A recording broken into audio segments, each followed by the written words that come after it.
from WHO, UNICEF, the UNDP, from Iraq, was really an unhumanitarian behavior, as we are always saying that, and this was a violation to the UN Constitution itself, apart from the violation to its United Nations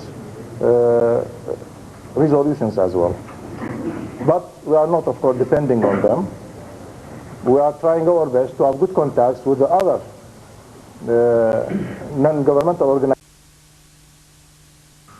volunteers, or group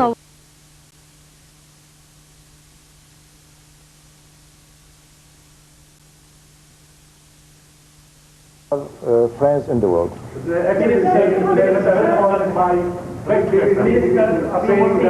said you had contact with a lot of the medical institutions all over the country. What can you tell us about the situation in Basra? We heard that there's quite a serious problem with water and other health conditions. What are your staff able to tell you about that? I think I've answered that, but still, it's important to repeat it again. You know, the victims, the civilian victims in Basra, even inside Basra, is very prominent and well known by all of you. What happened yesterday was really a very dramatic situation, because they targeted a very important poor district, bombarded it with this kind of cluster bombs, and the victims were 51, and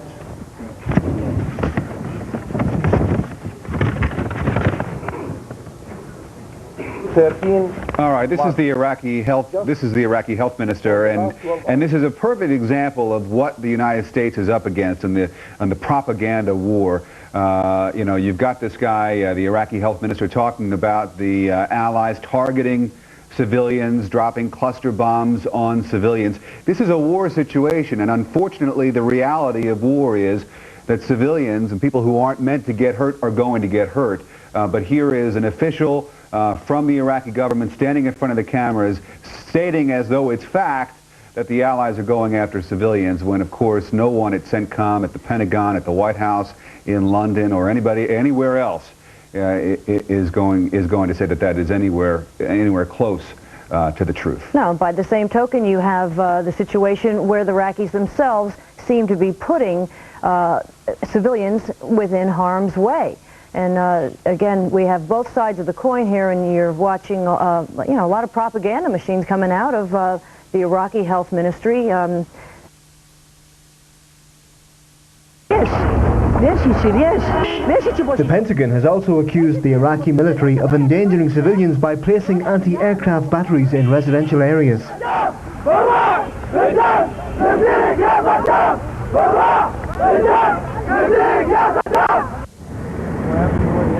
Dozens of American soldiers have been injured, 5 seriously, after coming under friendly fire in the south of Iraq.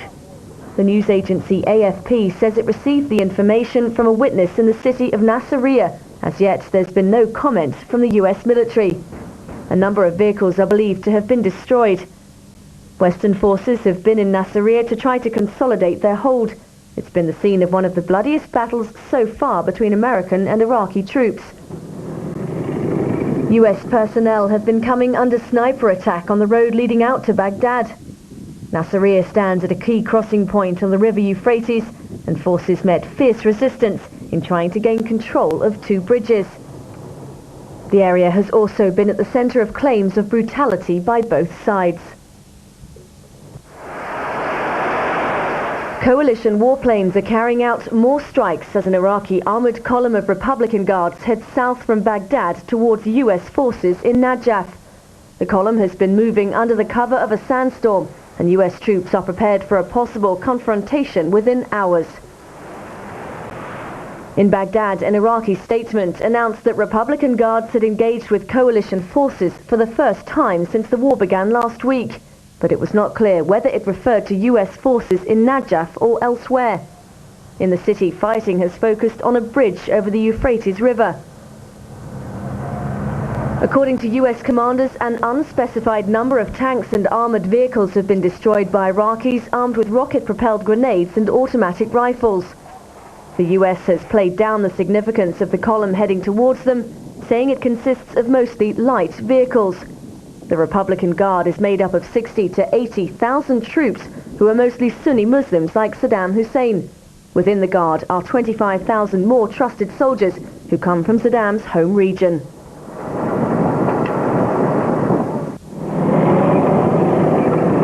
Allied military leaders remain uncertain about the destination and intentions of an Iraqi convoy which broke out of the southern city of Basra.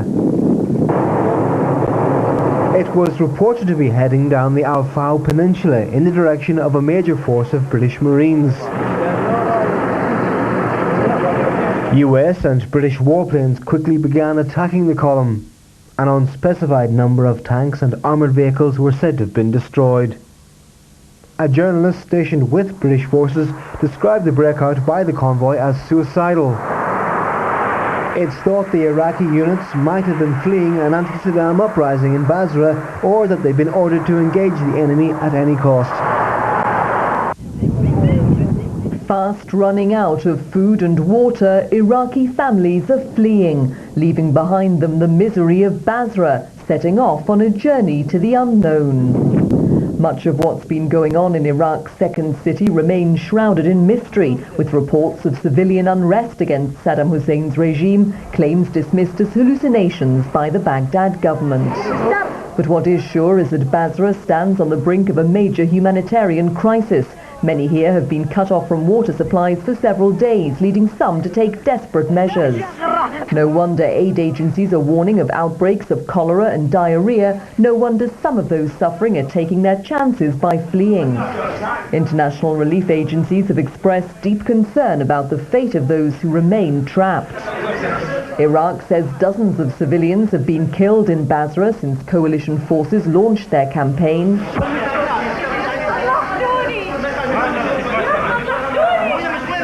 And these are the scenes within a hospital in the city,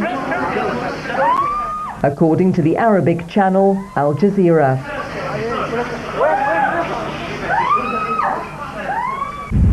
UN Secretary General Kofi Annan has expressed his concern at the growing number of civilian casualties and the looming humanitarian crisis following 7 days of war in Iraq.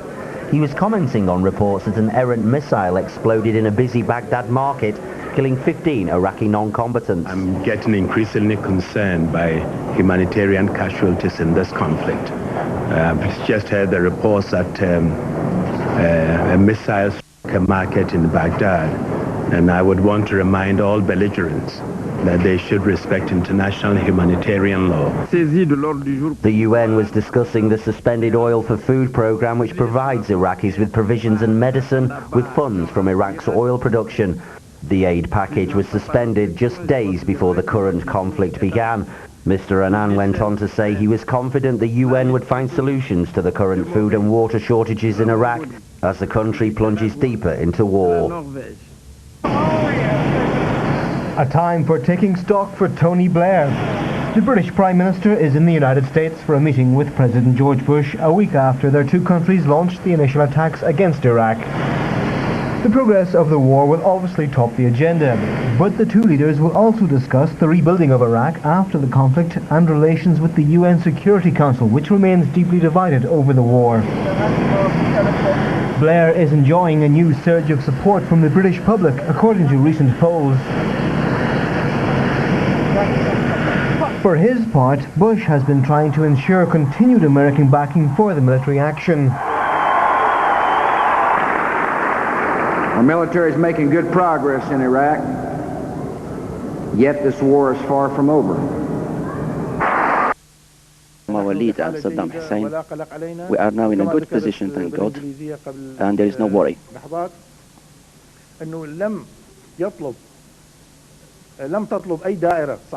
And as I said a short while ago in English, that no Iraqi district or department have asked for more medicine or medical help from anybody. We can reach our injured immediately and with no problem.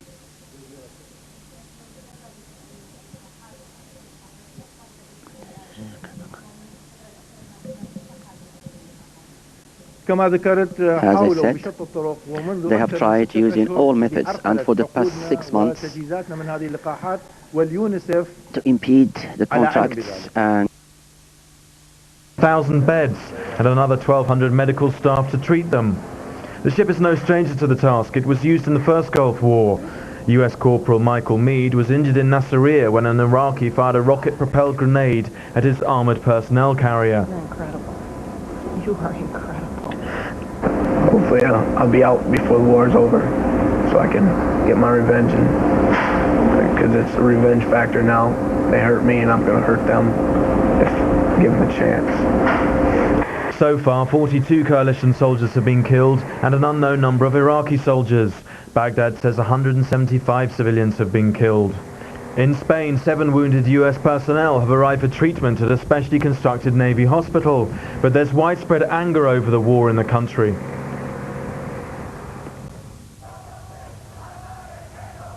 Demonstrators in Spain take to the streets and protest at Prime Minister José María Aznar's support for the war almost every day. The latest in Madrid began relatively peacefully, with red paint being spilt over shop fronts. But then, with the occupation of a department store, some looting occurred.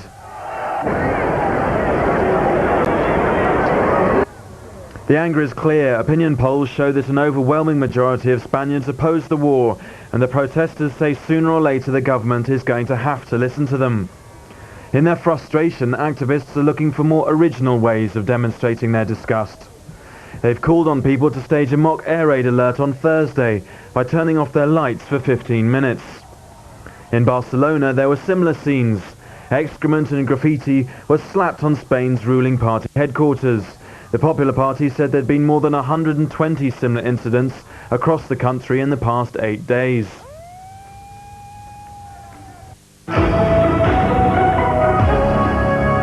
Now the rest of today's news. A massive explosion in a chemical factory in the north of France has left 3 people dead. The blast in Pas-de-Calais, close to Lille, happened earlier this morning. 1 person is missing. The explosion was made more serious when dynamite stored in the building exploded. Witnesses report hearing the blast from many kilometers away. Firemen say its cause is unknown. An investigation will be launched. Coming up, business news and sport. Economia is brought to you by Europages, the European Business Directory.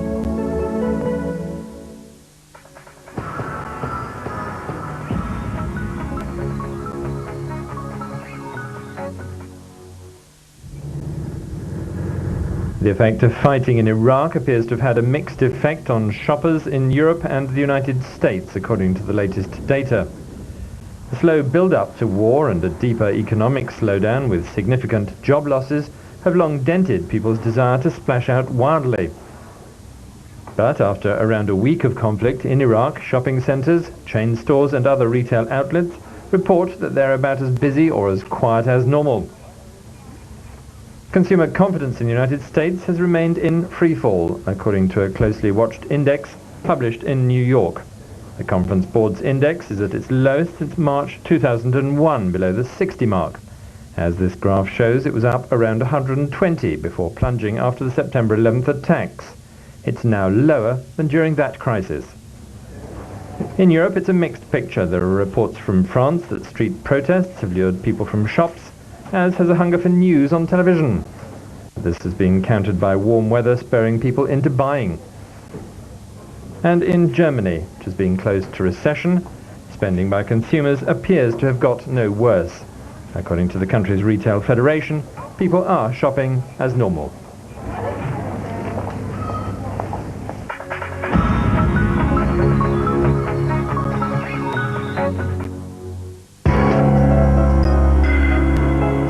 First, a look at how things have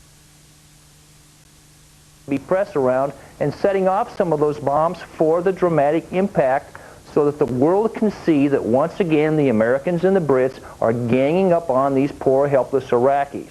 He doesn't care one peewit for his people, and he is willing to expend them in this war in great numbers. Captain Christian, we're getting more tape in here as our viewers can see. U.S. paratroopers in northern Iraq again. a real big important part to be coming down and to secure that northern front.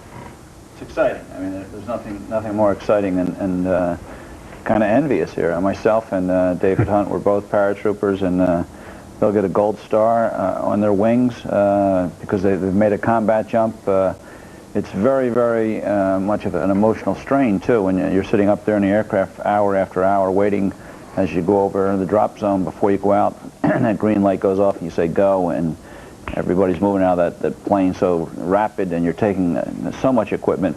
You also, as the Colonel mentioned, you have your rifle and your rucksack, and you have to drop that below you, and that hits the ground first. And after that hits the ground, you hear that thud, and you have a few seconds before you do your parachute landing fall, and you do your roll.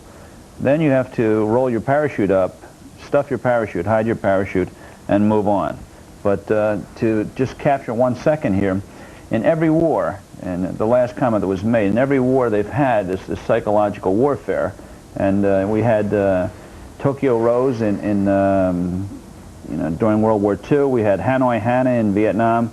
And I think now we're having Baghdad Bob here with the information minister. No one knows what he's saying, and he's blaming everything on us. So Baghdad Bob is wrong, and the first victim of war is the truth, and Baghdad Bob is stabbing the truth right in the heart. Colonel David Hunt, let me ask you if maybe we could put those pictures back up of the 173rd. These guys are now on the ground. Give us a sense of what the first 24 hours are going to be like for them. Reinforcing. Airborne guys are great. We love them, and they get a little extra pay, and they're cool guys. But they're easily attacked. They don't have a lot of weapons because they can't put a lot of weapons out of the plane.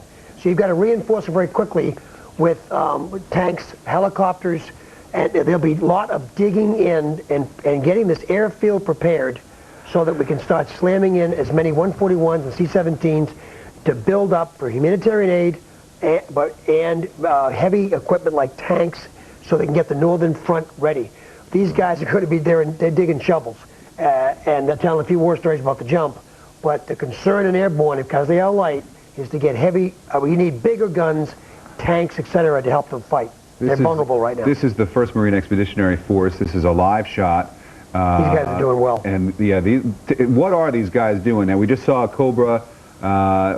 This is I'm not sure what kind of tank that is, whether it's a Bradley. That's an M1A1. Okay. Yeah. M1 tank. So what are these guys doing? You said they're doing a great job. Yeah, because they had to put up with all this sand and dust that Dave Christian just talked about, and now they get some daylight. The 3rd and 7th Cav, which is the Eisenhower's 3rd Infantry Division, got to move through as well as the Marines and كان الآثار على is a Super Cobra. Sprint when Lamprey rider Vladimir Belly and Rabobank's Biatzberg took on the pack. It didn't last for long. The telecom team and their German champion Danilo Hondo took up the challenge to try and set up Eric Zabel for his 2nd stage win. But just like yesterday, Zabel seemed out of gas when it mattered. Fazer Bottolo's Marco Zanotti popped up from nowhere to shoulder his way to the front and cross the line first. Biatzberg finished 3rd and thus retains the leader's jersey with 2 days racing left. Thursday features the tough mountain climb up the Col du Pau, when Tour de France champion Lance Armstrong may make a showing.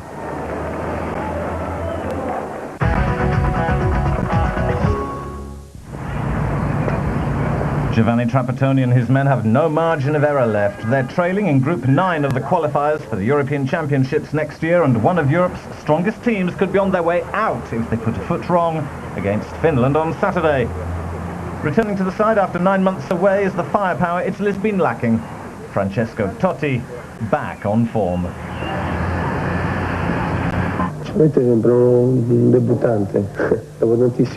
I'm almost a beginner. I'm back after a long time. There's no way I want to lose this match.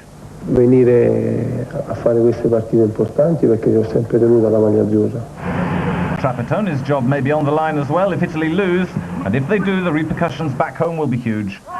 The Finns need the points too. Lying 1 place behind the Italians, they'll need all their defensive resilience and their counter-attacking style to be razor sharp, playing the 3 times world champions in Palermo.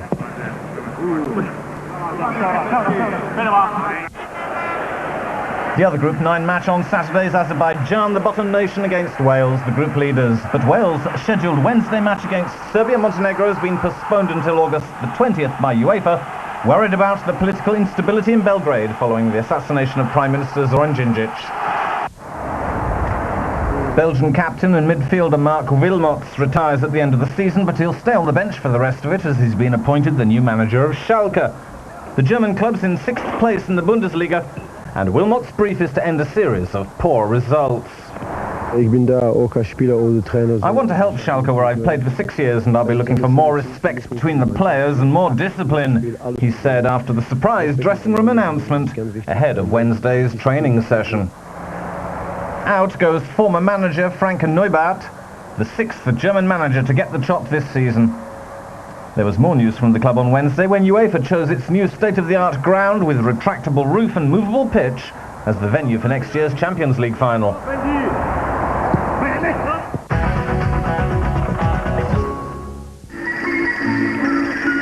Coinciding with the World Skating Championships in Washington, a breakaway organisation is bidding to break the hold of the International Skating Union on the sport. The World Skating Federation has been launched by referee Ron Fenning, US Judge John Jackson and British referee Sally Stapleford. They're fed up with the ISU's lack of democracy and corruption, which came to a head with the judging scandal at last year's Winter Olympics in Nagano. Ron Fenning.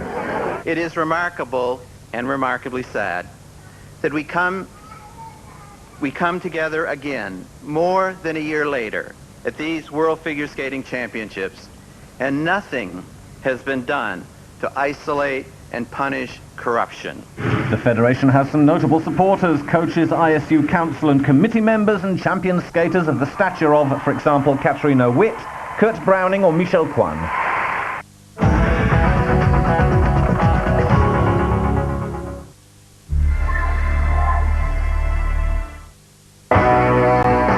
Paul McCartney is back in the world. A double CD featuring 36 classic songs from the world's greatest songwriter. You say goodbye, but I say hello. Hello, let it be. His record-breaking world tour captured on one amazing double album. Special packaging includes a 32-page booklet featuring rare photos. Baby, I'm amazed at the way you're with me all the time. Yesterday, love was such an easy game to play. And on the run. Paul McCartney, back in the world, spans his legendary career with the Beatles, Wings, and McCartney's solo recordings.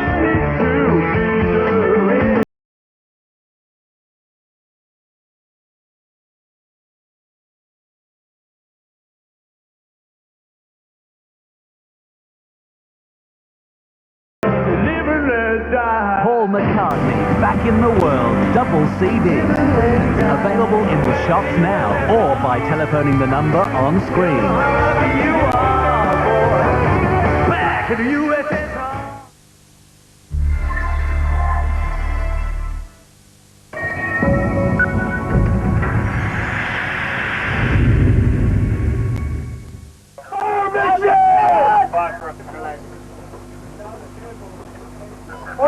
Mike Alpha, 428, 695, out.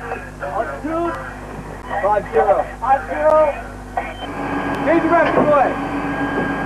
Get up, baby, get up. Sit. Back door. Play.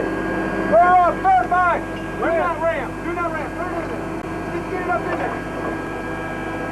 Back door. Marvin! I got it! Ram! Ram! That 1, 2, 3, 4, round retrack! Right. 2-8! 2-8! Ram to the rear closes! Watch your 9! Fire! Fire! Stop! Move it some more! Fire!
Now a look at the weather picture around Europe.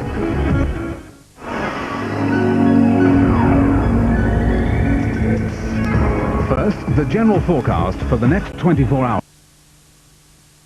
Marines that all he was with got to move across the river under the cover of this weather. Live picture, by the way. You can keep on talking. Absolutely. The live picture of the 3rd ID, the 3rd Infantry Division. What the Iraqis were able to do in using the weather, on your point, Rick, is that they get to sneak up with rock repel grenades and take some. And Matthew, that aid is important. It's not necessarily the size of the amount of aid, but politically it's very important, isn't it, to get that aid moving into Iraq? Exceedingly important. The military have told me that they knew clearly, well in advance of any action, that they would create some sort of humanitarian crisis. And their political message all the way through this has been that, you know, our action is not against the people of Iraq, it's against the regime of Iraq. So we're going to do everything we can to alleviate any humanitarian crisis that we create. But it's worth noting that that missile system is working well. The difference is that Saddam is targeting civilians. You said that missile was inbound to a residential area. We attack legitimate military targets, not civilians. He's exactly the opposite. So the Patriots are shooting down those that are coming into our military bases or the residential areas. John Fines, Group Captain at the RAF and a spokesman for the RAF, thank you very much indeed for joining us. Let's just remind you, Kuwait City, about 130 kilometres from the Iraqi border. Fanula. Well, some humanitarian aid has been arriving in the port city of Qasr, but there remain problems in getting relief both to there and beyond. Richard Blystone has the story. The first humanitarian aid has now materialized in southern Iraq, but the imagined picture of a grateful nation happy to welcome America and Britain has not. Down, boys! Down, boys! Though this shipment from the Kuwaiti Red Crescent won the hearts and minds of some in the border town of Safwan, despite the presence of coalition forces, this area is not exactly pacified. The presence of Baghdad's agents in or out of uniform was one reason why this other convoy had a military escort. Cargoes of water and food packets, milk, juice, biscuits, cheese, tuna fish. Destination Qasr port, just inside southern Iraq. A dust storm held back all but 7 of the 30 trucks Kuwait wanted to send. That's just one of the obstacles facing the aid effort. Fighting around Basra and other cities is another. Here in Qasr, people who've lived a dozen years next door to a United Nations compound don't seem to be suffering. Nobody knows yet just who needs these supplies and where. The coalition wants the world to see it is starting, but it needs shiploads, and Qasr seaport will be crucial. Coalition specialists have found no booby traps yet, but they can't yet give the harbor the all clear, and the town behind it is still not completely secure. This vast port itself is in pretty good shape, but the channel is shallow and needs regular dredging. And the temporary harbor master doesn't know yet how regular. Anything from every 24 hours to once a week. It is fair to say that if we don't quickly address the silting problem, it will have an impact on the operation of the port. And he doesn't yet know if the Iraqi dredgers are safe to sail. From St. Louis in the USA, southern Iraqi exile Abu Mujtaba, his nickname, is part of the U.S.-sponsored Free Iraqi Forces. It's mixed. Happiness, sadness. Happiness, I back to my home. And sadness, I see a lot of things destroyed by Saddam. He's here to help with civil affairs, but he's still waiting to get out and meet the people. It looks dead, but it's only sleeping. By week's end, it'll be back to work, and none too soon. Richard Blystone, CNN, Qasr Port, Iraq. You're watching CNN's continuing coverage of the war in Iraq. Stay with us.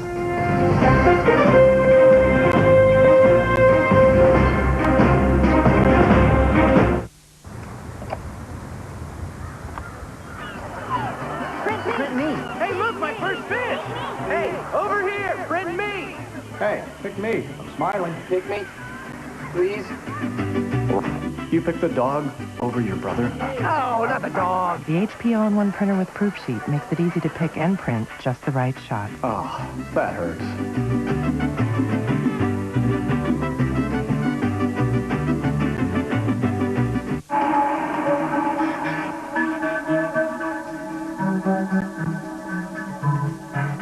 You know how in a single moment you can go from being in control to watching the world pass you by? When it comes to global business, don't be left behind. Subscribe today to the Wall Street Journal Europe. Just call free phone or log on to WSJ.com and receive up to 54% off the cover price. The Wall Street Journal Europe. Global business news for Europe.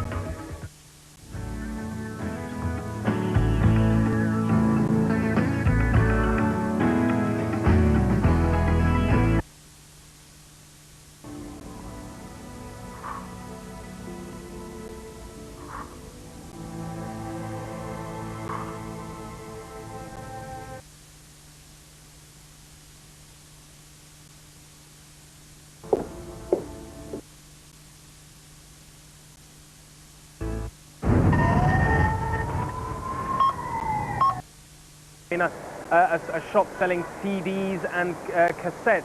I think people are just thinking it's all right during the daytime. The battle for Baghdad has not begun, and I wouldn't describe it as by any means approaching Baghdad during normal times, but many more civilians and civilian cars and traffic out on the streets.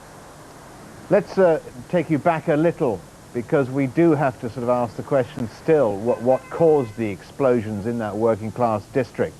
A busy residential... Out more strikes as an Iraqi armoured column of Republican Guards heads south from Baghdad towards US forces in Najaf. The column has been moving under the cover of a sandstorm, and US troops are prepared for a possible confrontation within hours. In Baghdad, an Iraqi statement announced that Republican Guards had engaged with coalition forces for the first time since the war began last week, but it was not clear whether it referred to US forces in Najaf or elsewhere. In the city, fighting has focused on a bridge over the Euphrates River. According to US commanders, an unspecified number of tanks and armoured vehicles have been destroyed by Iraqis armed with rocket-propelled grenades and automatic rifles. The US has played down the significance of the column heading towards them, saying it consists of mostly light vehicles. The Republican Guard is made up of 60 to 80,000 troops who are mostly Sunni Muslims like Saddam Hussein. Within the Guard are 25,000 more trusted soldiers who come from Saddam's home region.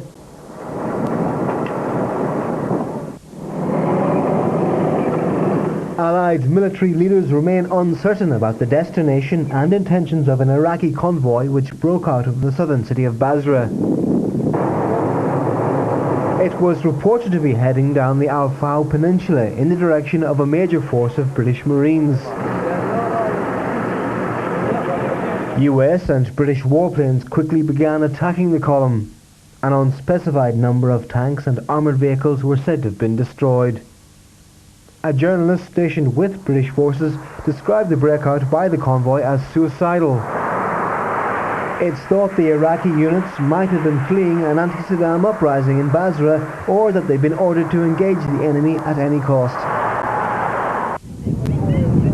Fast running out of food and water, Iraqi families are fleeing, leaving behind them the misery of Basra, setting off on a journey. Soon, because residents apparently drinking contaminated water, and some of them possibly getting sick, or they're afraid it could get serious. British also report that some Iraqi troops are trying to escape the city, and while columns of armored vehicles broke out of Basra, they were attacked by the British troops down there. Now, humanitarian aid is finally making its way into southern Iraq. It hasn't made it as far as Basra yet, which is farther north, but just across the border from Kuwait City here, convoys of humanitarian aid arrived just yesterday, and they were more than welcome. It's an understatement to say that the people welcomed them with open arms. In fact, they were scrambling to get their hands on these boxes full of food and water and other supplies. Residents of the area very desperate, starving, and welcoming these supplies coming from Kuwait across the border into Qasr yesterday. The waters leading up to Qasr were declared free of mines, but just today, British Air Marshal Brian Bird said 2 mines were found overnight near the shipping channels leading up to Qasr. So that's going to delay any huge shipments or larger shipments aboard actual cargo vessels for about 24 hours or more. So that's a humanitarian effort continuing by land, but still being held up at sea as they're worried about mines in those waterways leading up to the port. Live in Kuwait City, I'm Steve Santani reporting. Back to you in New York. All right, Steve Santani. Thank you, Steve. As we want to take a look at a picture, this is a live picture from Iraq, and as you can see, it's a burning oil well. I mean, this has been really one of the top priorities of the coalition forces to keep this kind of thing from happening. But as you know, Saddam Hussein, who promised not to do this, has in fact sabotaged a lot of most of the oil wells in his country. And this is taking place right now in southern Iraq. Teams will now be brought in to try to bring this fire under control and get it stopped. It's so important, it will be so important for the rebuilding of Iraq that its oil supply remain intact. The coalition forces are planning on using a lot of the money that they can get from the oil reserves. I mean, there's so much oil in Iraq. Planning on using a lot of that money, which belongs to the Iraqi people, to rebuild their country after this war is over. But again, a live picture of a burning oil well in the southern part of that country. We want to continue with our guests, Captain David Christian and Colonel David Hunt, here in our New York studios, and also in Washington, Major General Paul Weaver and Colonel Daryl Whitcomb. And Colonel Whitcomb, let me start with you. As we have just seen now, we've got another fire, an oil well in the south that's burning. We have a problem there now again with, I would say now, with visibility, and also how is this going to pose any problems at all with, you've got tanks, fuel trucks also coming in, as well as more humanitarian aid that's needed in the south as well as the north?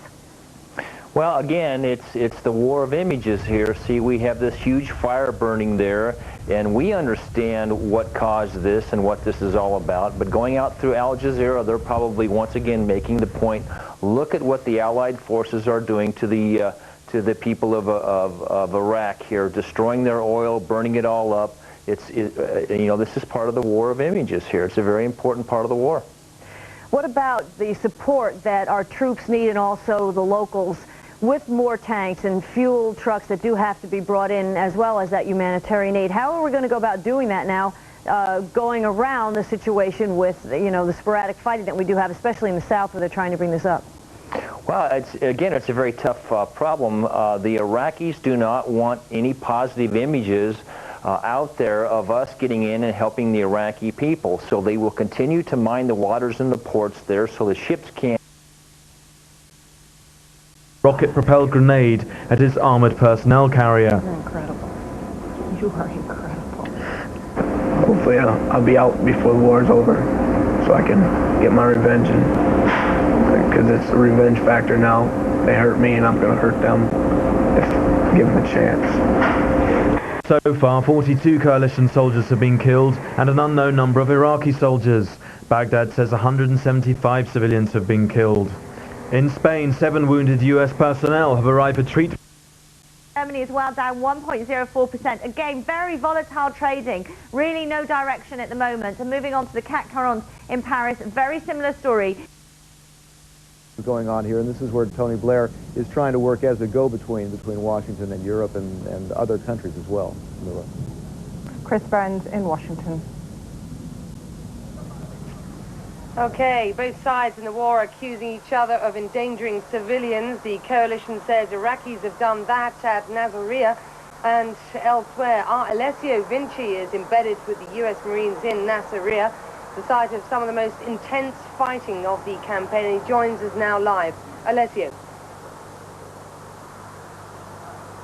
Hello to you, Becky. Well, the fighting has somewhat died down in the last few days. The Marines are fighting pretty much a war on two fronts. On the one side, they're trying to keep the supply route here that drives through Nasiriyah open and secure, which means that they have to send several units of the Marines throughout the region here and trying to keep that route open so that the U.S. military can keep bringing its supplies to the troops further north as they try to reach Baghdad. But the other issue that the U.S. Marines are trying to deal with here is with a large number of Iraqi civilians who are trying to go back into their homes in Nasiriyah. These are civilians who live in surrounding areas, very nearby where we are now. And what our civilians are trying to do is that they're trying to go back to the city because they want to see their doctors, they want to see their family members, they want to see their friends, they want to go about their business. But the problem is that the Saddam's Fedayeen, the paramilitary group that is so loyal to Saddam Hussein in this region as well, is they're trying to mingle among those civilians. And so when the U.S. Marines are coming across those large number of civilians, they do know that among them there is the possibility that they are either members of the Iraqi military or even some members of the Saddam's Fedayeen, the paramilitary group. And indeed, according to one senior commander here,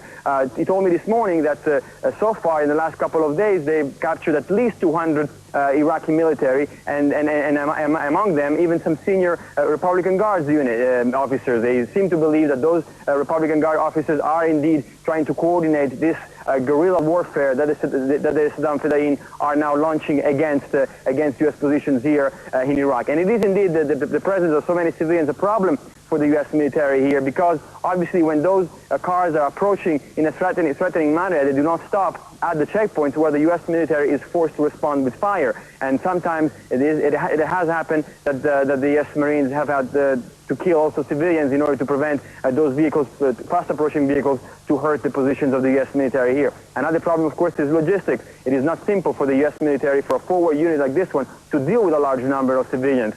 They have to provide them with water, with food, with shelter. They have very little of that, and therefore it is a problem for the U.S. military. Not a huge problem right now because the numbers now are in the low hundreds, but should this crisis continue and should the numbers increase, then the U.S. military here would face some problems. Back to you, Becky.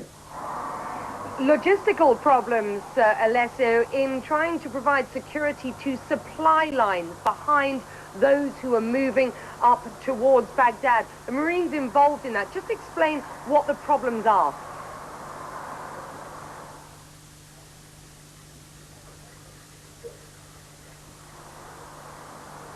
Becky, I lost your question here for a while, but I think you were talking about the logistical problems. The supply line is open, and the U.S. military seems to be very much in control of that line, and they are able to bring supplies to the north. What the problem is to be able to have enough food, water, and shelter for those civilians who are coming towards the checkpoint. That is the main problem they're having. Again, right now they can deal with it because they only have 100 to deal with them. But should the crisis continue, should there be more and more civilians coming towards the checkpoint, that could become a problem in the coming days. Becky, back to you. Thank you very much indeed for joining us. Iraqi officials say that more than 350 people have died in the war. So far, 36 in the past day. A short time ago, Iraq's health minister accused coalition forces of targeting civilian sites, saying hospitals are trying to cope with the aftermath of, quote, barbaric acts. He also said more than 4,000 civilians have been wounded. UN Secretary General Kofi Annan is urging both sides in the war to do more to protect civilians. We all want to see this war brought to an end as soon as possible. But while it continues, it is essential that everything be done to protect the civilian population as well as the wounded and the prisoners of war on both sides, and to bring relief to the victims. This obligation is binding on all the belligerents. The Geneva Conventions and all other instruments of international humanitarian law must be scrupulously respected. Now for a look at the other stories making headlines around the world. Fanula's got the details. Fanula. Becky, India is blaming two Pakistan-based guerrilla groups for this week's murder of 24 Hindus in disputed Kashmir. On Wednesday, New Delhi called Pakistan, quote, the epicenter of international terrorism. Pakistan has condemned the massacre and called for an independent inquiry. The two countries exchanged heavy artillery fire across the line of control, and Pakistan answered India's nuclear-capable missile test on Wednesday with one of its own. China has raised its death toll from a mysterious pneumonia to at least 34 people. Nearly all the victims were in a southern province, but 3 were in Beijing. The World Health Organization has identified the illness as SARS, or severe acute respiratory syndrome. The same illness has killed and sickened people around the world.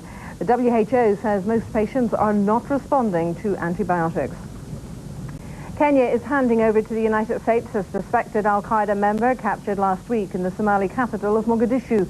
Kenyan officials have identified the man as Suleiman Abdallah. Kenya's security chief says Abdallah provided information implicating himself in the 1998 U.S. embassy bombings in Nairobi and Dar es Salaam. U.S. officials say he is not currently wanted in any criminal case, but they did not rule out the possibility that some federal agency might have an interest in the suspect. Well, to the business world now, and Charles Hodson is here with the very latest financial news. Charles. Fanula. European stock markets have been trading for about 2 hours and they're all sharply lower. Let's have a look at the numbers as they stand at the moment and start off here in London with the FTSE 100. It's down about 1% the last time I looked at, see if we can get the exact numbers for you. Yeah, 1%. Paris CAC 40 off by very nearly 2%. Zurich SMI also off by a little bit more than 1%. Same story for the Xetra DAX in Frankfurt. One of the biggest losers in Frankfurt is Munich Re, the world's largest reinsurer. It suffered more than most companies from weak stock markets. Losses on investments amounted to more than $2.5 billion last year, leaving net profit below expectations at $1.2 billion. Its shares are losing more than 3% in Frankfurt. The price of oil is rising for the second day in a row. Investors are reacting to the U.S. President George W. Bush's warning to U.S. troops that the war is, as he put it, far from over. London Brent crude is up 81 cents to $26.10 a barrel. France's anti-war stance has given rise to a spate of so-called French bashing in the United States, and some U.S. consumers are even boycotting French goods and services. CNN's Bill Tucker reports the boycotts are not helping already icy relations between the two countries. We don't need your stinking wine. We don't need your stinking wine. French wine sales are not exactly going down the drain, but they are lower. Distributors on the east and west coast report sales are down roughly 8% in the past month. Le Bernardin, a French restaurant in New York, says business is held up, but admits that some customers have decided to take their business elsewhere. It's very difficult to quantify the percentage of people who are not supporting French restaurants or not, because I guess the majority of them do not call. But we received a couple of calls of people canceling parties because we were French. And they've added variety to their cheese menu so that there is more than just French to choose from. One website, metrospy.com, is actively encouraging a boycott of all things French, wine, cheese, and stocks, and provides a list of alternative choices. In Montana, the state pension fund system is taking such boycotts to heart. The fund sold off $14.5 million in French stock, including France's largest bank, BNP Paribas, and its largest oil company, Total Fina. The fund managers worried about a backlash against French companies and concerned that the French position could hurt French companies in a post-war reconstruction of Iraq. It's not a bad move, considering that the worst performing big oil stock this year is Total Fina, which is down 10% so far. 3% of those losses coming in the last week since the start of the war in Iraq. Bill Tucker, CNN Financial News, New York. Let's look at business news. Back over to Becky in Kuwait. Becky. Thank you. Now let's take a look at global sentiment regarding the war as reflected in the editorial pages of the world's newspapers. From Britain's The Sun, quote, when Blair meets UN Secretary General Kofi Annan today, he should tell him his food for oil program is just a giant racket. Blair and Bush should ignore the UN and let the liberated Iraqi people spend their oil money to buy their own food and medicine, unquote. Germany's Berliner Zeitung says it is in the interest of Europeans, including Germans, to see Iraq built as a democratic and prosperous country, because the stability of the Middle East is perhaps even more important for us for reasons of security than it is for the USA. And the South China Morning Post of Hong Kong, quote, the Bush administration has not only squandered the enormous sympathy generated by the September 11th atrocity, it's exhausted in a few years much of the moral capital earned by American leadership.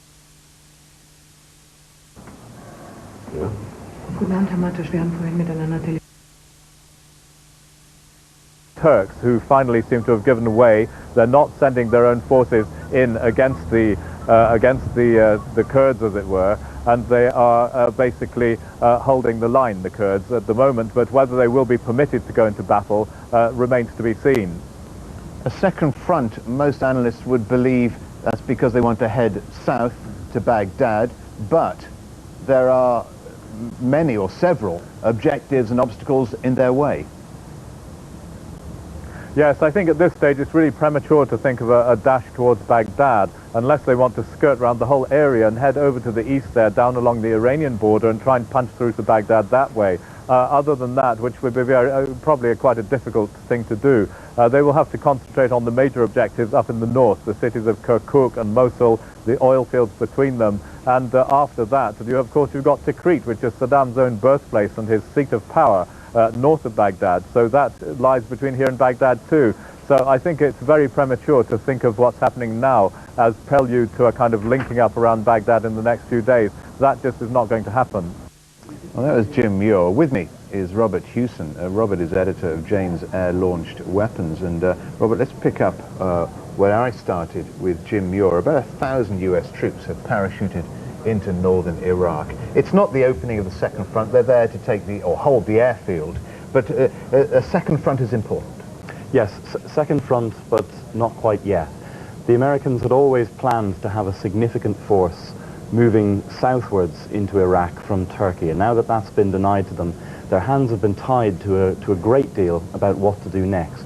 This force is a lightweight, air-mobile, rapidly deployable unit, but they have no heavy combat power, they have no tanks, they have no artillery, and we've already seen that the heavy forces in the south of the country are not heavy enough. The purpose of these forces will be to consolidate the American position with the Kurdish resistance in the north. Now, this is Kurdish-controlled territory. Tell us more what that means, effectively. Well, what that means is that there's a large, willing, but ill-equipped and probably under-organized force available to the United States, which already has some significant command input from the US Marines. We've seen Marine General Osman has been in this part of the country and working with his own Marines and other special forces in an attempt to bring some order to quite disparate Kurdish units who are united for the time being, but also looking over their shoulder towards Turkey, looking across towards Iran, and then looking south towards their own agenda in Baghdad. The arrival of these American troops means that this airfield will be firmly in American hands. They can start to move in tactical supplies, more troops, and I would assume that their job is to distract and hold the Iraqi forces that are in the north of the country rather than to engage them in any sort of major battle or serious advance at the moment. And be followed, the US says, or they'll support a robust flow of follow-on forces. Where will they come from? Well, unless Turkish airspace is opened up to them, they're going to have to come the long way round, perhaps coming out of some of the Arab nations who are quietly helping the Americans without that being acknowledged, perhaps coming from places like Jordan, perhaps coming up the western side of the country, moving as far away from whatever Iraqi air defenses there may be, because these aircraft will be vulnerable. BUTY, c'est la télé française, c'est ça? C'est d'ici que partent. A group of GIs are heading out of here to the Gulf today. A few hundred meters away, the garrison town Belleville, a witness to many of the wars of the last century. A monument to the war dead is the first thing you see as you approach the town. Alors, dans ce coin perdu des plaines du Missouri, on ne plaisante pas avec le In patriotisme. this forgotten corner of Missouri, you don't make jokes about patriotism. Prêtres et pasteurs. For a week now, the priests and pastors have been holding services. Truth has got to be broadcast to the entire world, because what we don't want to just broadcast to the Iraqi people. We have to make our case before the larger world. We're now a week into this, and the weather has cleared. العصا والجزرة. أمريكا الآن تستخدم العصا بدون أي جزرة. احنا في وقت حرج للغاية يحتاج مصالحة الشعوب. الأيام دول والتغير قادم. المشروع الجديد هو تقسيم المقسم وتجزئة المجزأ إلى دول فتات. لا يمكن تسلم ليه بيعتبروا دمهم أنقى مننا؟ ليه بيعتبرونا إحنا أرخص منهم؟ لا يعني لا نضع اللوم على أمريكا. إذا أراد أمريكا أن تشتت العرب فهذا مصلحتها، وبالتالي هذا حقه.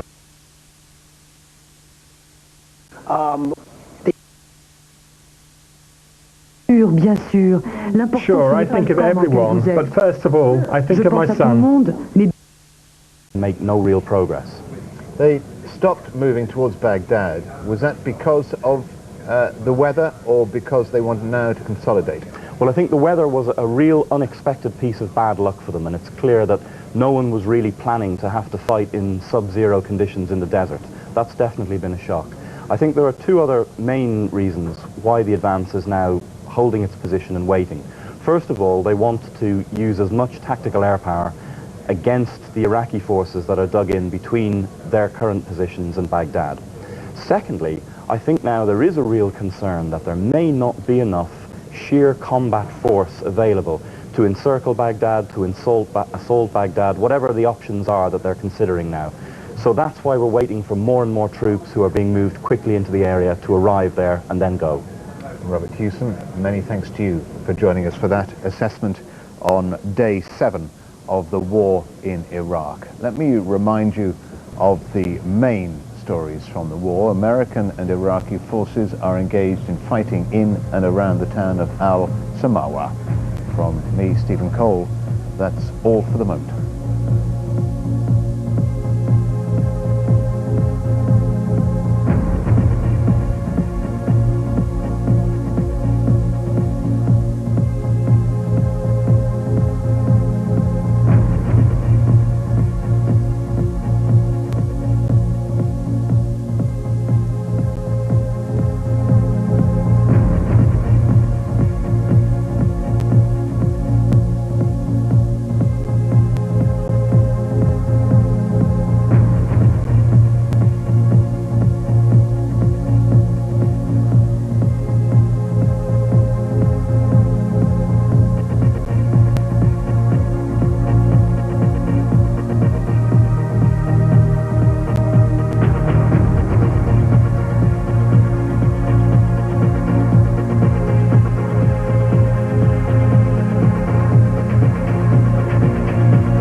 US airborne troops parachute into northern Iraq to open a second front.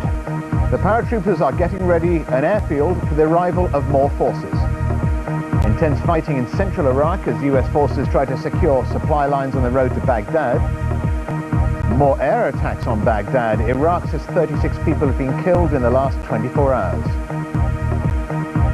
Tony Blair and George Bush begin 2 days of talks on the progress of the war and their vision for a post-Saddam Iraq.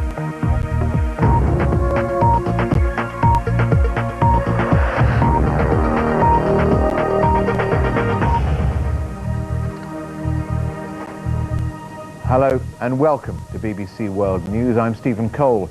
It's day 8 now of the war and there's been a significant development in the campaign. The United States appears to be moving to open its long-planned second front to the north of Baghdad. Up to 1,000 paratroopers from the 173rd Airborne Brigade have parachuted into Kurdish-held territory, securing an airfield. It's the first sizable US military presence in the north. The United States is also sending another 30,000 troops to join the war. They include the 4th Infantry Division, one of the most modern in the world. Elsewhere, US and British warplanes have been bombarding a column of Iraqi armoured vehicles which broke out of Basra in southern Iraq. Iraq says units of its elite Republican Guard have for the first time clashed with US forces south of Baghdad. But American officials say reports of a big advance by the Republican Guard are untrue. In the capital itself, there have been new explosions on the outskirts of the city. 14 civilians. In fact, that figure has now risen, I'm told, to 17 civilians have died after missiles hit a residential area on Wednesday. And President Bush and Prime Minister Tony Blair are meeting at Camp David to discuss their strategy for the war in Iraq and its aftermath. On a grassy hilltop in northern Iraq, American paratroops prepare to dig in. The troops are from the 173rd Airborne Brigade based in Italy. They were dropped at a remote airfield north of the main Kurdish city of Erbil. This is the advance party of what's hoped to form a much stronger force, including tanks and armoured vehicles. Kurdish guerrillas have been working with American special forces for some time. The Peshmerga, as they're called, have held this area since the defeat of the Iraqi army in the first Gulf War 12 years ago. But it's too soon to say whether the coalition will be able to strike southwards from here towards Baghdad. It will not be like the southern front. You see, to see all this heavy armor moving in the deserts with this embedded journalists with them. Here, this front will be different entirely. Further south, the American advance has been slowed by sandstorms and resistance by Iraqi forces. Near Najaf, American armoured field artillery units have been engaged in heavy exchanges, part of what's been described as the fiercest battle since the beginning of the conflict. But the conditions of choking dust and sand can be as hostile as the enemy.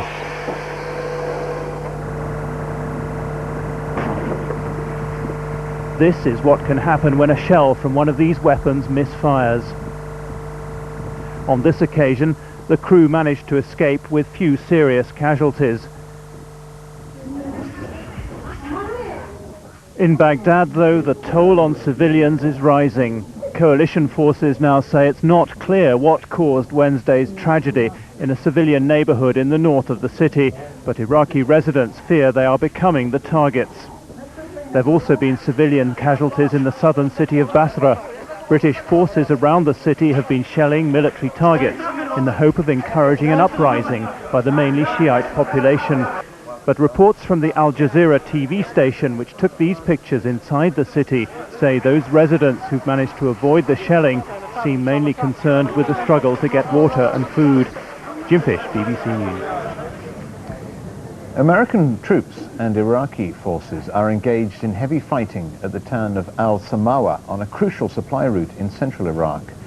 The fighting began when Iraqi troops left the town and drove onto the road. They were immediately engaged by US tanks and armoured vehicles, and intense fighting has been underway now for more than 2 hours. In the last hour, the Iraqi health minister has told a news conference in Baghdad that 36 people were killed in coalition air raids on Baghdad on Wednesday. At least 17 civilians were earlier reported to have been killed in explosions in a shopping area. Iraq says those deaths were caused by American bombing. Some American officials suggested that Iraqi anti-aircraft missiles may have caused the deaths. The health minister said that throughout Iraq, more than 350 Iraqis have been killed since the conflict began.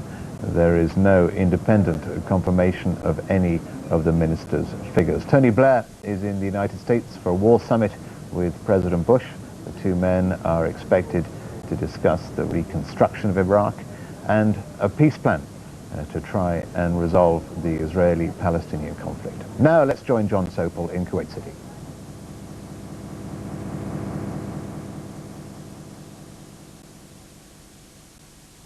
Very.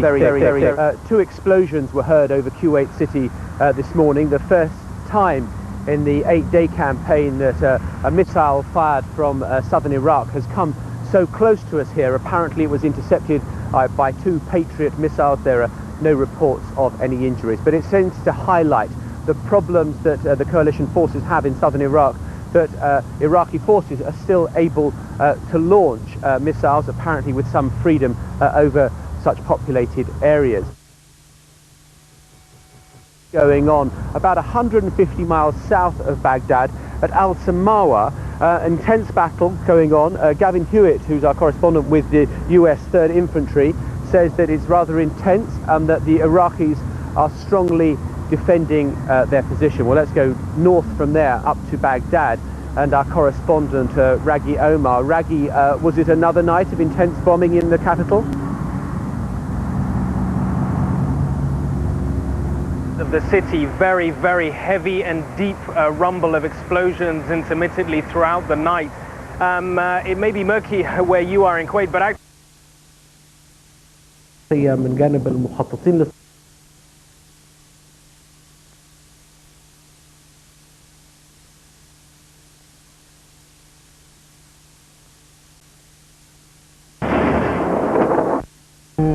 المعلومات وبلغت القلوب ماذا؟ الكردية وعثور هنالك ابتلي المؤمنون وزلزلوا زلزالا شديدا، لكن ليعلم أخي حفظه الله ولتعلم الأمة جميعا أن دين الله منصور، وأن هذا الدين باق إلى نزول عيسى بن مريم عليه الصلاة والسلام، ويصلي خلف إمام من أمة محمد صلى الله عليه وسلم تكريمة لهذه الأمة.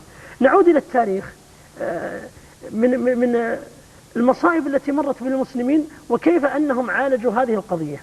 تقريبا في آخر القرن السادس كان قلاع المسلمين 4 قلاع: قلعة الحجاز، وقلعة مصر، وقلعة الشام، وقلعة العراق.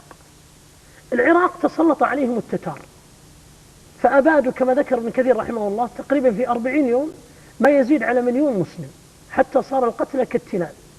توجه التتار بعد ذلك إلى أرض الشام. أرض الحجاز أصيبت بنار عظيمة التي أخبر بها النبي صلى الله عليه وسلم تضيء لها أعناق الإبل ببصرى.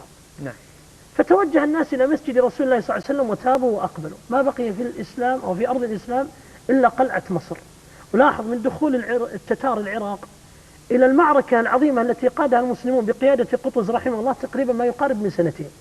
عادت الأمة، راجعت أوراقها، رجع الناس إلى رشدهم، تابوا إلى الله، أقبلوا إلى ربهم سبحانه وتعالى.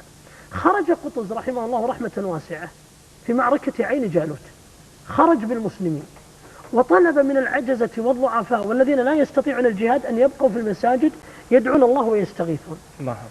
خرجوا في يوم الجمعة 25 رمضان وقال للناس لا تبدأوا بالقتال إلا بعد زوال الشمس حتى يجتمع الدعاء ويجتمع القتال.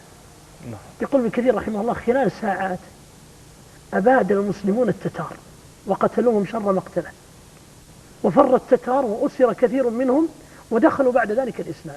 الشاهد من هذا الكلام قطز رحمه الله رحمة واسعة عقر جواده في هذه المعركة، وفي التلاحم وفي محبة سبحان الله بين القائد وبين أولئك الذين يجاهدون تحت رايته. لما عقر الجواد نزل أحد الشباب وأعطى جواده لقطز فامتنع قطز، قال أنت أحق بجوادك. حاول مرة أخرى امتنع، حاول مرة أخرى امتنع. بعد انتهاء المعركة قال الشاب لوزير قطز عقر جواده فأعطيته الجواد فأبى. فقام الوزير وتكلم على قطز رحمه الله رحمة واسعة وقال كدت أن تبيد الإسلام أهله، ما بقي إلا قلعة مصر. أتدرون ما جواب قطز؟ والله إن جوابه اليوم يبعث فينا حياة مرة أخرى ويبعث فينا روحا مرة أخرى. فقال لوزيره وللحاضرين وللأمة قتل عمر وهو عمر في المحراب وهو يصلي بالناس ولا زال الإسلام حيا. قتل عثمان وهو عثمان وهو يقرأ القرآن ولا زال الإسلام حيا. قتل علي وهو ينادي الصلاة صلاة الفجر ولا زال الإسلام حيا. والله يا شيخ خالد إن هذا الدين سيبقى، وهذا الدين ليس بحاجة لي ولا لك ولا لأحد من الناس، نحن الذين بحاجة إلى هذا الدين. إما أن ننصر الدين ونصدق في نصرنا لهذا الدين، وإلا لا نلومن إلا أنفسنا. وإن تتولوا يستبدل قوما غيركم ثم لا يكون أمثالكم. يا أيها الذين آمنوا من يرتد منكم عن دينه فسوف يأتي الله بقوم، تأمل القرآن، يحبهم، لاحظ كلمة يحبهم ويحبونه. أسألك بالله شيخ خالد، الذي يحب الله هل ينام عن صلاة الفجر؟ الذي يحب الله هل يأكل الربا؟ الذي يحب الله هل يقع في الحرام؟ يحبهم ويحبونه. لاحظ هذه المحبة ولاحظ هذا الحب المتبادل، حب متبادل. صفاتهم يحبهم ويحبونه، أذلة على المؤمنين أعزة على الكافرين يجاهدون في سبيل الله ولا يخافون لومة لائم. ذلك فضل الله يؤتيه من يشاء والله واسع عليم. أبشروا يا أمة الإسلام أن الدين قادم، وأن الأمة قادمة، وأن النصر لكم بإذن الله سبحانه وتعالى. الكفار مهما بلغت قوتهم ومهما بلغ سلاحهم ومهما بلغ عتادهم مصيرهم إلى الهلاك والدمار. لا أقول هذا الكلام بقراءة تحليل عسكري أو خبير اقتصادي أو خبير سياسي، لا والله تكلم بهذا الكلام ربنا من فوق 7 سماوات وتلاه نبينا صلى الله عليه وسلم. اسمعوا القرآن، اسمعوا القرآن يا أمة القرآن. قل يا محمد للذين كفروا في أي وقت في أي زمان في أي مكان ستغلبون، لم يقل سوف تغلبون، ستغلبون يعني قرب الغلبة لهم، وتحشرون إلى جهنم وبئس المهاد. إن الذين كفروا، اسمع القرآن، ينفقون أموالهم. كم أنفقوا الآن من المليارات؟ كم أنفقوا من المليارات؟ لماذا؟ ليصدوا عن سبيل الله. فسينفقونها. سبحان الله، كأن القرآن ينزل لهذه الساعة، كأن القرآن ينزل لقضية هذه الساعة ويعالج هذه القضية. فسينفقونها. طيب ما النتيجة؟ ثم تكون عليهم حسرة ثم يغلبون والذين كفروا إلى جهنم يحشرون. سألقي، اسمع يا خالد، سألقي في قلوب الذين كفروا الرعب. ماذا تتصور من جندي قذف الله في قلبه الرعب طيلة الليل؟ والله لا ينامون إلا بأبر مهدئة وحبوب مخدرة، ولا يستطيعون القتال إلا بتلك الوسائل التي يتخذونها. تحسبهم جميعا وقلوبهم شتى، لا يقاتلونكم جميعا إلا في قرى محصنة. فأبشروا يا أمة الإسلام، لكن اعملوا الصلاة الفجر في المسجد، العودة الصادقة إلى دين الله، إحياء روح التدين، نصدق مع ربنا سبحانه وتعالى، نلتف حول علمائنا، نعمل بالدليل، نبتعد عن الخلاف، نبتعد عن الفرقة، نبتعد عن النزاع، لا يهدم بعضنا بعضا، لا يهاجم بعضنا بعضا، لا يؤذي بعضنا بعضا، نكون كلمة واحدة. وإن اختلفنا بعض الأمور نرجع ونصدق، ويحمل كل واحد منا هم الإسلام. لا بد أحبتي في الله أن نحمل هم الإسلام، أن نكون صادقين، أن نرجع عودة، وأن تكون عودتنا عودة صادقة قوية لإعزاز هذا الدين. الله المستعان. شكر الله لكم يا شيخ. معنا هذا الاتصال مع الدكتور أحمد بن علوش المدخلي. أهلا ومرحبا دكتور أحمد. السلام عليكم. وعليكم السلام ورحمة الله وبركاته. معانكم الله. حياك الله دكتور أحمد، مدير المعهد العلمي في صامتة، كذا يا دكتور؟ نعم. حياكم الله يا شيخ. موضوع هذه الحلقة كما لاحظتم حول البعد عن التفرق والاختلاف وما ينبغي من الاجتماع والوئام. نعم. ما أدري كيف تقولون دكتور أحمد؟ نقول أن المسلمين لا ينتصرون إلا إذا اجتمعوا. نعم. وتعاونوا، لقوله تعالى وتعاونوا على البر والتقوى ولا تعاونوا على الإثم والعدوان.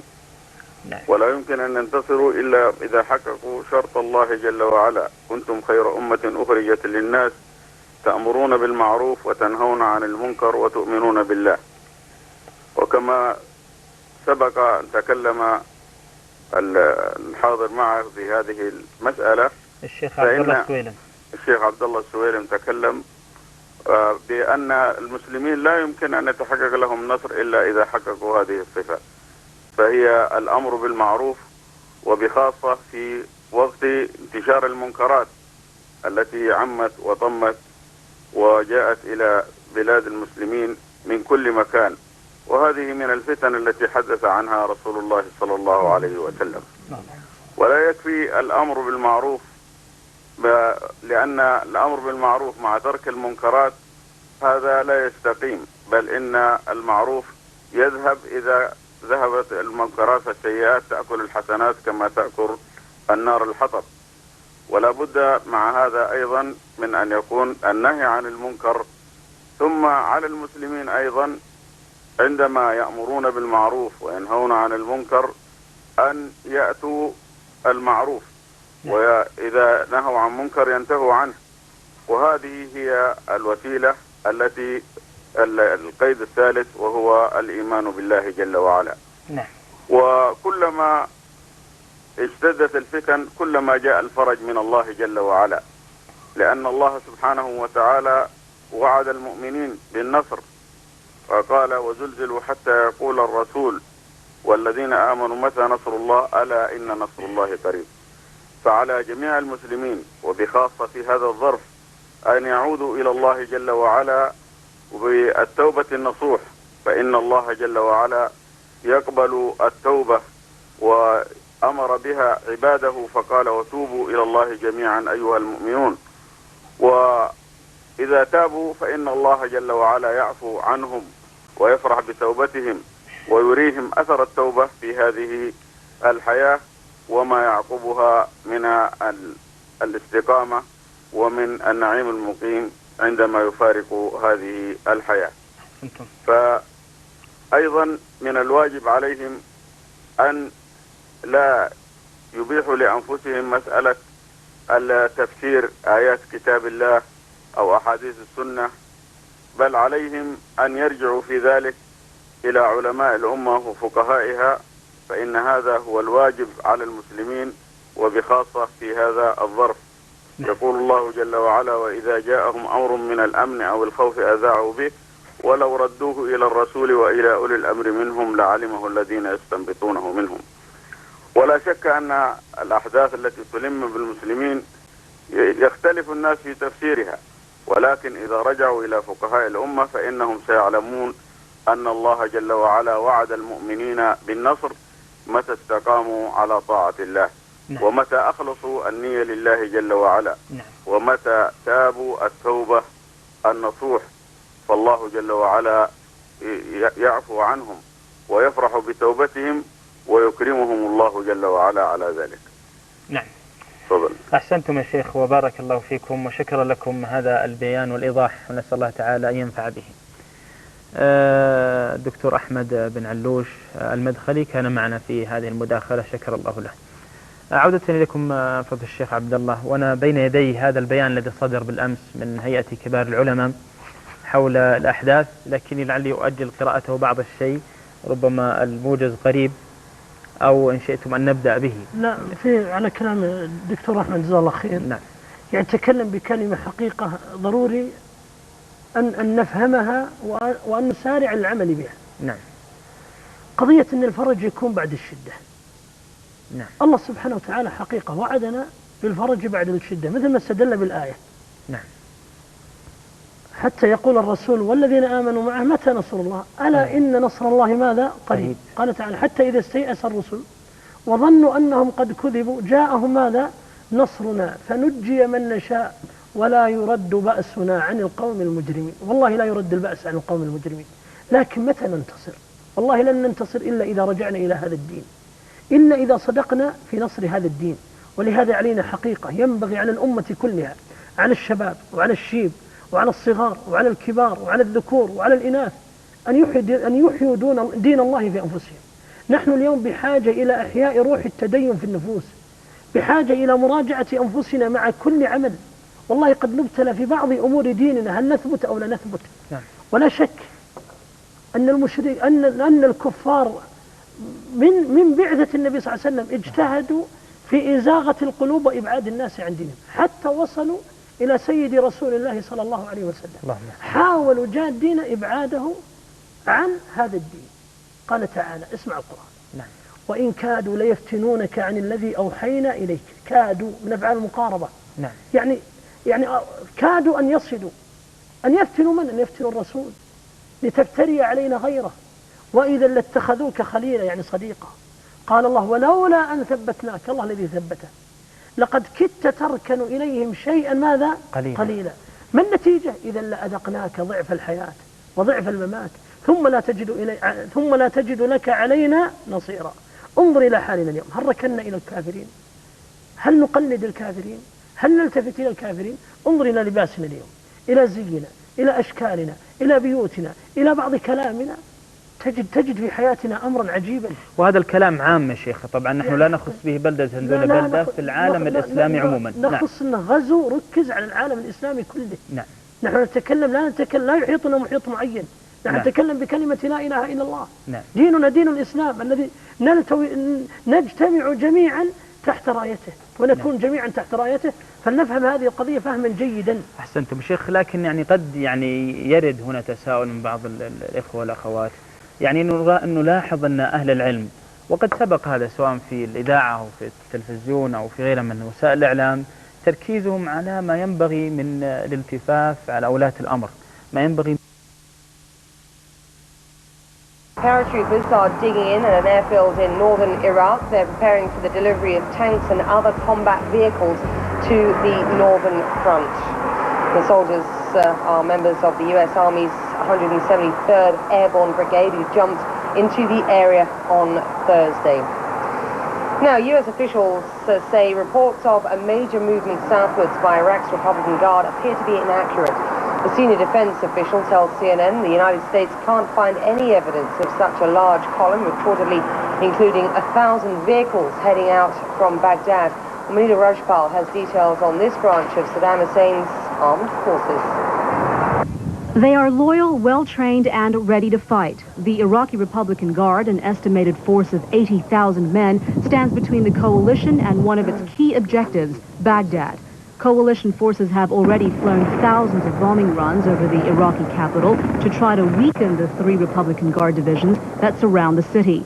The Medina Division, one of the most battle-hardened units of the Guard, is at the tip of the Iraqi sword, south of Baghdad. On Monday, U.S. forces say they ran into a wall of gunfire while engaging Iraqi soldiers in an area where U.S. officials believe elements of the Medina Division to be located. The U.S. suffered losses. An Apache helicopter was shot down, 2 crew members were taken prisoner, and several helicopters were damaged. U.S. Secretary of Defense Donald Rumsfeld says the fight will get harder as the 2 forces draw closer. This campaign could well grow more dangerous in the coming days and weeks as coalition forces close on Baghdad and the regime is faced with its certain death. The 2 armies have met before. During the 1991 Persian Gulf War, the 1st U.S. Armored Division was embroiled in a fierce battle with the Republican Guard. They wouldn't stop fighting. U.S. forces would blow up their armored personnel carrier, and you'd have 2 or 3 charred Iraqis fall out of the back of it and start firing at the U.S. tanks with machine guns, RPGs, whatever they could. One of the motivating forces behind the Republican Guard's tenacity is their loyalty to Iraqi President Saddam Hussein. Many soldiers come from his birthplace, the town of Tikrit. Others have close tribal ties to members of the Sunni Iraqi leadership. This kinship earns them a special place in the Iraqi army. The Republican Guards are actually the elite of the Iraqi forces. These are the forces that receive the top care from the Iraqi regime. They are the protectors of the Iraqi regime. The Republican Guard receives the best pay, equipment, and training of the Iraqi army, and because of this special status, considers itself an army of professionals and has no draftees in its ranks. In the next few days, the Republican Guard's loyalty and fighting skills is expected to be put to the test once again as coalition forces push closer to Baghdad. Munita Rajpal, CNN. Well, for more on the political ideology of those Iraqi soldiers, as well as a look at the Fedayeen paramilitary forces, we're joined now by David Ignatius from the Washington Post. He's a columnist. David, thank you very much indeed for joining us. Let's start with the sort of resistance that the coalition forces are facing at present, and some of what Munita was just talking about. Should we have been surprised, or should coalition forces be surprised by the unconventional resistance they're facing? I think the coalition needs to remember, and if they forgot it before they made a mistake, that this is a police state. Iraq is a nation that's run by a essentially clandestine political party, the Ba'ath Party. It operates in secret. It operates through physical coercion of people. It has operatives literally on every street in major cities, in every village. And, you know, these people play for keeps. If you do anything, if you say anything against the regime, the party knows about it and you are likely to be executed. And Iraqis know that. They've lived with that since 1968 when Saddam's part of the party took over. How does that then play into the mindset of somebody in the regular troop movements of the Iraqi army, and indeed into the minds of civilians? It appears that some elements of the Ba'ath Party militia, which is known as the Fedayeen that we've all been talking about, have been put into these units, these regular army units, so to stiffen them, is the phrase that we're using. Now, I suspect that what that means is that they're standing behind the regular army soldiers with guns, and if they move back or don't move forward, bluey. You know, they're in danger of being shot. In the same way that these Fedayeen have been put into places like Basra to add toughness to the resistance. The reason they're fighting so passionately is they have nowhere else to go. These people are not liked by the population, they're totally loyal to Saddam, and there is no future for them in a post-Saddam Iraq. Then how do you fight people like that? That's the problem. I mean, you know, that's why this has elements of a guerrilla war now.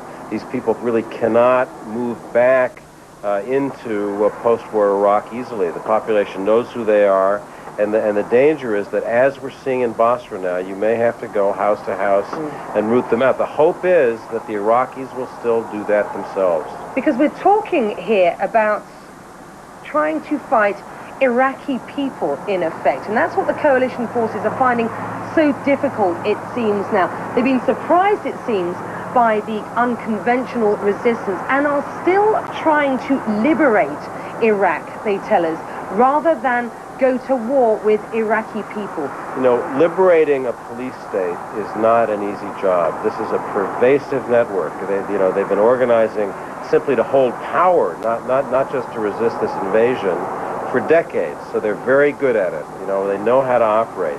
I think it's still possible that the average Iraqi would love to be rid of these people, but they're frightened. These people are among them, and the challenge for coalition forces now is, are they prepared to go house to house to liberate the country?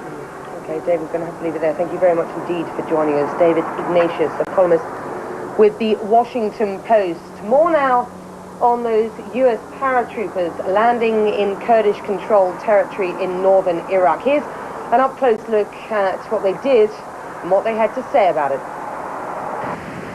Pretty much, you know, you got to get going. There's a certain amount of time that you get from one end to the drop zone to the other, so you gotta exit real quick. Well, it's definitely different than our training jumps and some of our other places we have. It is a country that we're at war with, but since we jumped in Kurdish-controlled area, we felt a little bit better that we wouldn't be shot at as we were descending from the sky.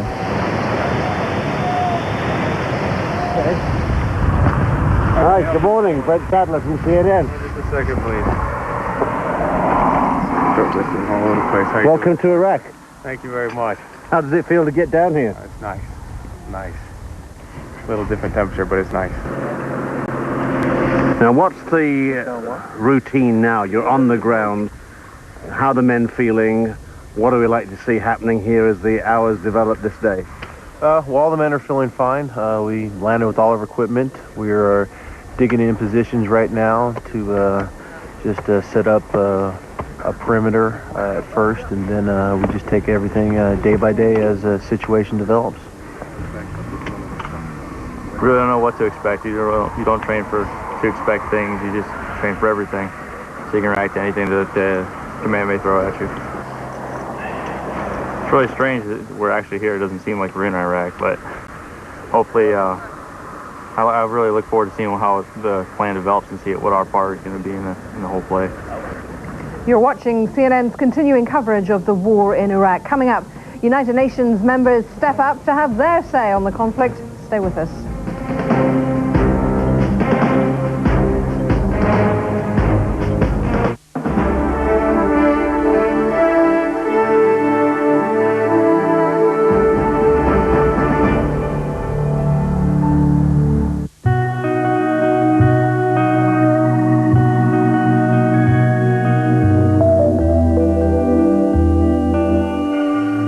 average computer has 110 keys.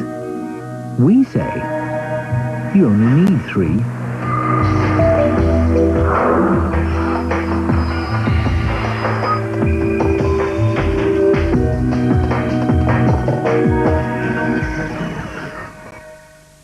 War in Iraq, a volatile business world, and CNN is there with expert analysis on how global events affect your country, your economy, your money, from opening bell to closing numbers. From Hong Kong To London. to the New York Stock Exchange. CNN brings you comprehensive coverage around the clock from around the world. When money is made and lost, Be the first to know. Stay with CNN.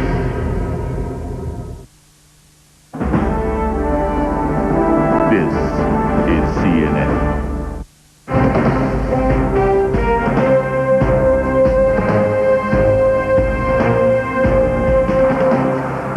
watching CNN now. The latest developments. Correspondent Walter Rogers reports from central Iraq that the U.S. Army 7th Cavalry south of Baghdad has now been strongly reinforced, linked up with the 3rd Infantry Division. Rogers reports the ground forces are cleaning their equipment following a ferocious sandstorm and expect to get their orders to move northwards within the next 48 hours. CNN's Lisa Rose Weaver reports from central Iraq that there's been a tank battle south of Baghdad. As weather improved, commanders say coalition warplanes struck Iraqi light armor units that have probed the coalition lines. And now help is on the way. About 1,000 U.S. Army paratroopers have dropped into northern Iraq's Kurdish-controlled territory. Once on the ground, they were greeted by their Kurdish allies and immediately set up security at an airfield. Follow-on forces will soon include tanks and other combat vehicles. They're expected to assist those ground forces south of Baghdad in surrounding the Iraqi capital. US-led warplanes provided cover for the paratroop deployment, striking Iraqi bunkers and ground troops in northern Iraq.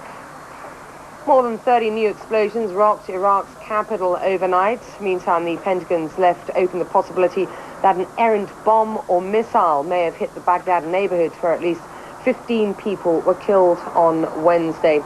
Coalition forces say they destroyed much of a column of Iraqi tanks and armored vehicles that attempted to move south from Iraq's southern city of Basra. British officials say their forces are positioned on the outskirts of the southern city with the intent of wiping out the ruling Ba'ath Party militia.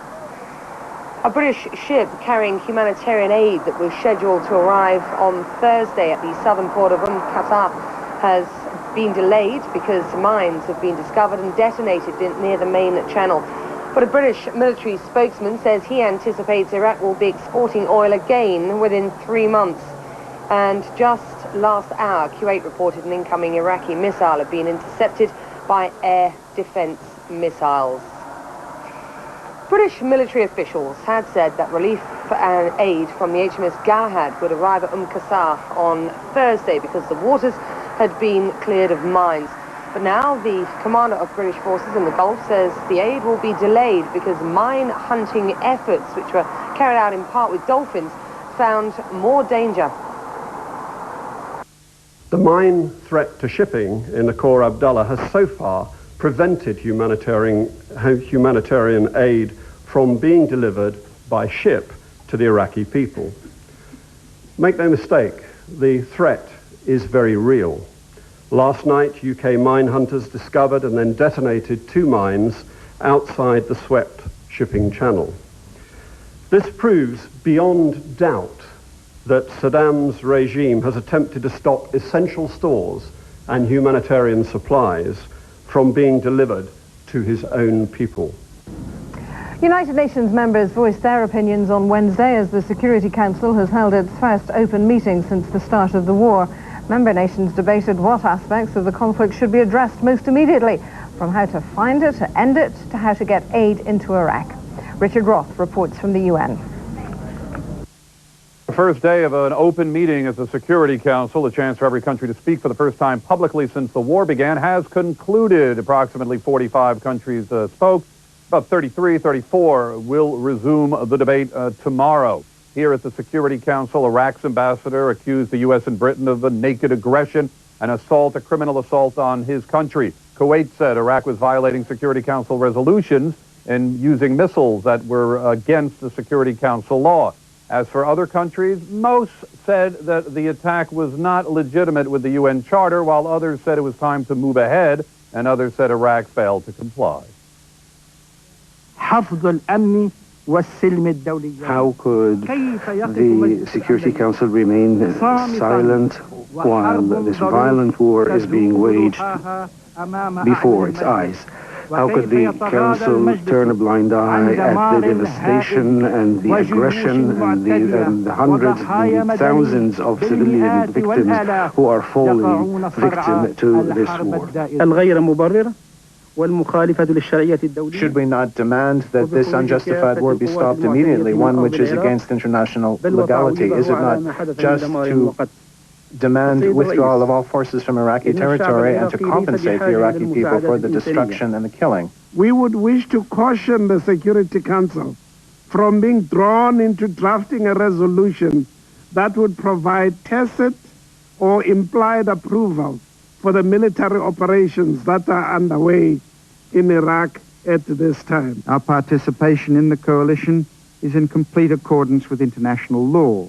Existing Security Council resolutions, including 687, 678, and 1441, provide authority for the use of force to disarm Iraq. The parading of POWs before television cameras is, in fact, in contravention of the relevant Geneva Convention. Iraq and the United States have both violated the convention and should stop their violation. However, the Iranian ambassador did say the U.S. had no legal authority from the United Nations or the Charter to attack neighboring Iraq. Secretary General Kofi Annan said that he tread a diplomatic line, on one hand saying many people in the world question why the U.S. chose to act now, but he also said Iraq failed to take its final opportunity offered by the Security Council to fully disarm. Secretary General Annan met with humanitarian agency leaders. The UN remains in the forefront of providing aid to the people of Iraq if there's a break in the hostilities. Some $10 billion worth of food and other aid and other materials waiting in a pipeline to get to Iraq, stalled by the hostilities. The Security Council also in a bit of a deadlock, some signs of progress today, on an oil for food resolution, which will open the bottleneck if the hostilities tail off for a little bit in southern Iraq. Well, the full extent of the diplomatic fallout from the Iraqi war is yet to be seen. While the US faces opposition from dozens of countries, Britain has been its staunchest supporter. British Prime Minister Tony Blair is in the United States for a meeting with President George W. Bush on the war. For more on what will come of that meeting and on the broader political picture, I'm joined by Daniel Neep of the Royal United Services Institute. First of all, Daniel, why a mini-summit now when the two men talk pretty much nearly every day on the phone? Well, obviously it's good to discuss the more recent ongoing developments in the course of the war, but essentially this meeting is about what will happen once the war ends, what type of administration will be put into place in post-conflict Iraq, and what will happen in the broader Middle East after this current crisis is over. And herein lies the problem, particularly in the area of reconstruction of Iraq and the United Nations involvement. Absolutely. The role of the UN is really what this is all about.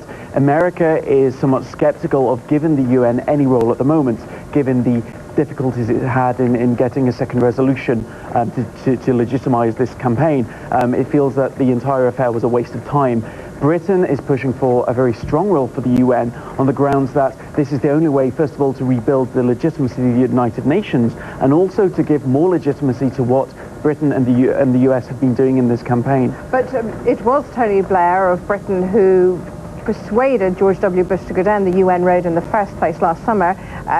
Is he going to have luck second time around, since it really didn't go the Americans' way?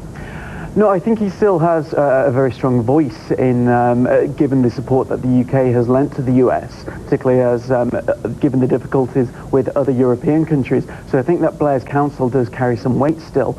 I don't know if he will be able to sway American thinking on this one, and I very much hope that the UN, there will be some agreement on the necessity of involving the United Nations in administering the country. But there are competing influences on George W. Bush from within the White House administration. Absolutely. There is, within certain elements of the administration, quite a strong unilateralist streak that's coming forward.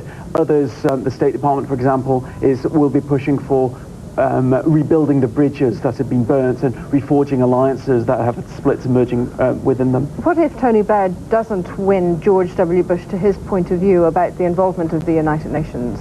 I think it's a little bit too early to be talking about that quite yet. I mean, we are still in the military campaign is nowhere near ended yet. Nonetheless, people will be watching out for this, you know, after the summit meeting today. Absolutely. I don't think today we're going to see a decisive statement one way or the other.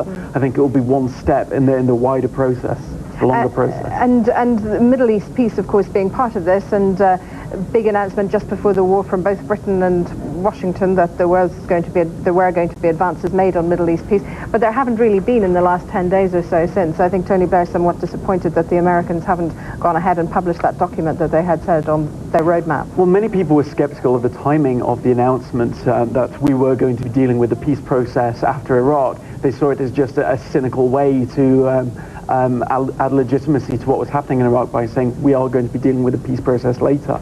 I think that Blair is committed to looking again at the peace process, to trying to bring some kind of settlement between the Israelis and the Palestinians. I'm not sure that the US in a few months' time will be looking to bring the two sides together again.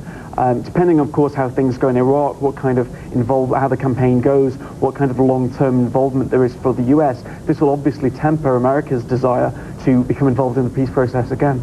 Daniel, leave it. Thank you. Thanks. You're watching CNN's continuing coverage of the war in Iraq, an update on the events there, plus a check on the other stories making world news.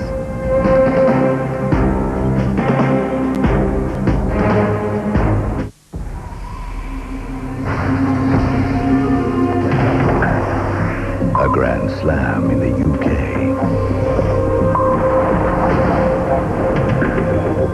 A Grand Slam in France.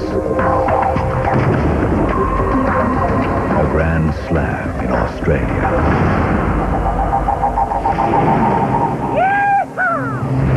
Another Grand Slam, brought to you by Kia. As proud hosts of the 11th Asia-Pacific Economic Cooperation Conference, 2003 is a very special year for Thailand. We'll be welcoming delegates and visitors alike to this globally significant event, one that strives to build upon Asia-Pacific's strength through diversity, and its desire to create a stronger partnership for the future. As our guests in Thailand, you'll get a taste for the dynamicism that makes all of Asia so unique, and you'll likely be on the receiving end of that legendary Thai smile, now congeniality, or the charm of the cultural diversity we're so famous for. From the mountainous, unspoiled north waters of the south, Thailand will leave you in awe. And with its natural beauty and raw wilderness, still easily accessible from any region of the country, Thailand's great outdoors are an open invitation to explore a dizzying variety of ecotourism activities. From one end of Thailand to the other, coast to coast, it's hard to think of a better combination of people, culture, and hospitality to host APEC 2003 and the hopes for the future that it holds. Welcome to our Thailand. It's a beautiful reason to smile.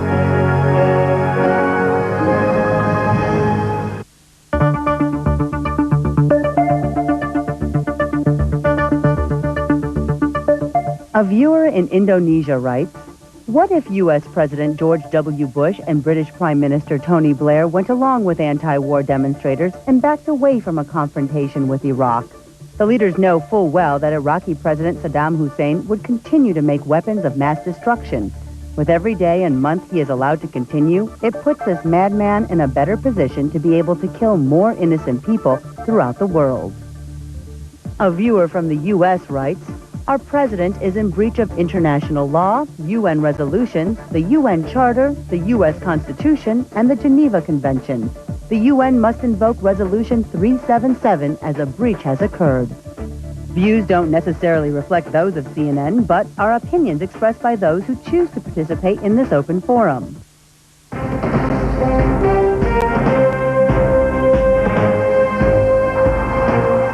Watching CNN, checking the latest developments. Kuwait says an air defense Patriot battery shot down an incoming Iraqi missile on Thursday.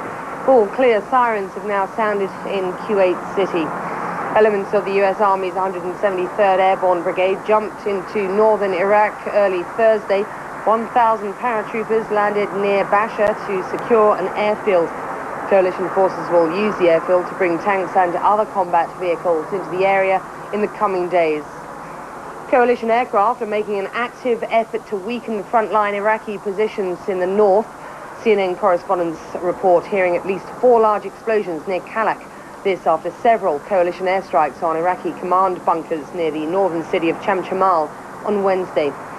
Baghdad has faced fresh airstrikes from the first moment of the war. That did not change overnight as more than 30 explosions were reported in the Iraqi capital. Iraq says coalition bombing teamed with its ground offensive taking heavy toll on civilians. At a press conference Thursday, Iraq's health minister said that more than 350 civilians have been killed and another 4,000 wounded as a result of the fighting. The first shipments of humanitarian aid by sea into the port of Mkasa have been delayed as mines have been discovered and detonated just outside the main channel. Wednesday, the first convoy of humanitarian relief trucks were allowed into Iraq from Kuwait. Well, Iraqi officials say that more than 350 people have died in the war so far, 36 in the past 24 hours alone. Iraq's health minister has accused coalition forces of targeting civilian sites, saying hospitals are trying to cope with the aftermath of, quote, barbaric acts. He also said more than 4,000 civilians have been wounded. They are being attacked as soldiers are being attacked. Our civilians are being bombed.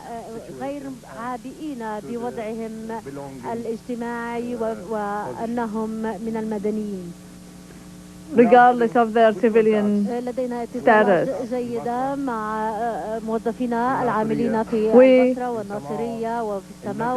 We have a good contact with the workers in Nasiriyah and Karbala and Najaf, and we make sure to provide them with supplies as soon as it's possible.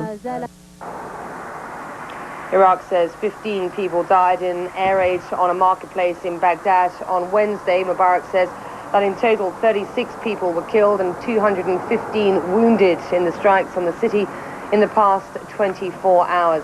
U.S. officials don't know if U.S. bombs caused the damage and injuries reported at the marketplace. Both sides in the war accuse each other of endangering civilians. The coalition says Iraqi forces have done that at Nasiriyah. Our Alessio Vinci is embedded with the U.S. Marines there.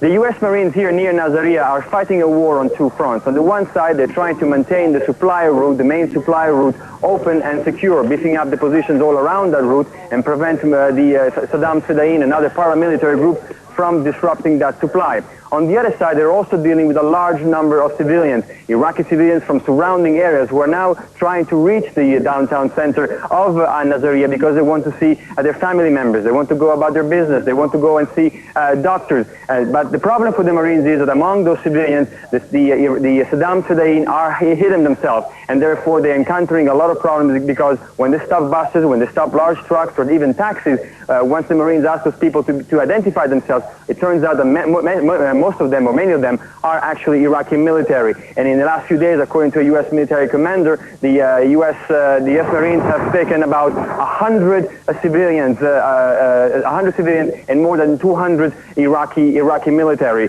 members of the Iraqi military. It is a problem for the U.S. military here because, of course, they're not equipped to deal with a large number of civilians. They are giving them MREs or meals ready to eat. This is a military ration. They're giving them some water, but there is no shelter for them here. So what the U.S. Marines are trying to do here is trying to convince the people not to come towards the checkpoints, but to remain in their home because it is the best way for them to stay out of harm's way. I'm Alessio Vinci, CNN, with the U.S. Marines in Nasiriyah, Iraq. British forces say they destroyed 14 tanks and 4 armoured personnel carriers as they try to break out of Basra on Wednesday. Iraqi forces have made at least 3 attempts to break out of Basra since Tuesday, according to British military officials. One of them said the latest column came out of the city overnight, possibly to engage coalition forces. He said the columns were manned by Iraqi soldiers being forced to fight by Saddam Hussein's loyalists holding Basra. Now for a look at the other stories making headlines around the world. Fanula's got the details. Fanula. India is blaming 2 Pakistan-based guerrilla groups for this week's murder of 24 Hindus in disputed Kashmir. On Wednesday, New Delhi called Pakistan, quote, the epicenter of international terrorism. Pakistan has condemned the massacre and called for an independent inquiry. The 2 countries exchanged heavy artillery fire across the line of control, and Pakistan answered India's nuclear-capable missile test on Wednesday with one of its own. China has raised its death toll from a mysterious pneumonia to at least 34.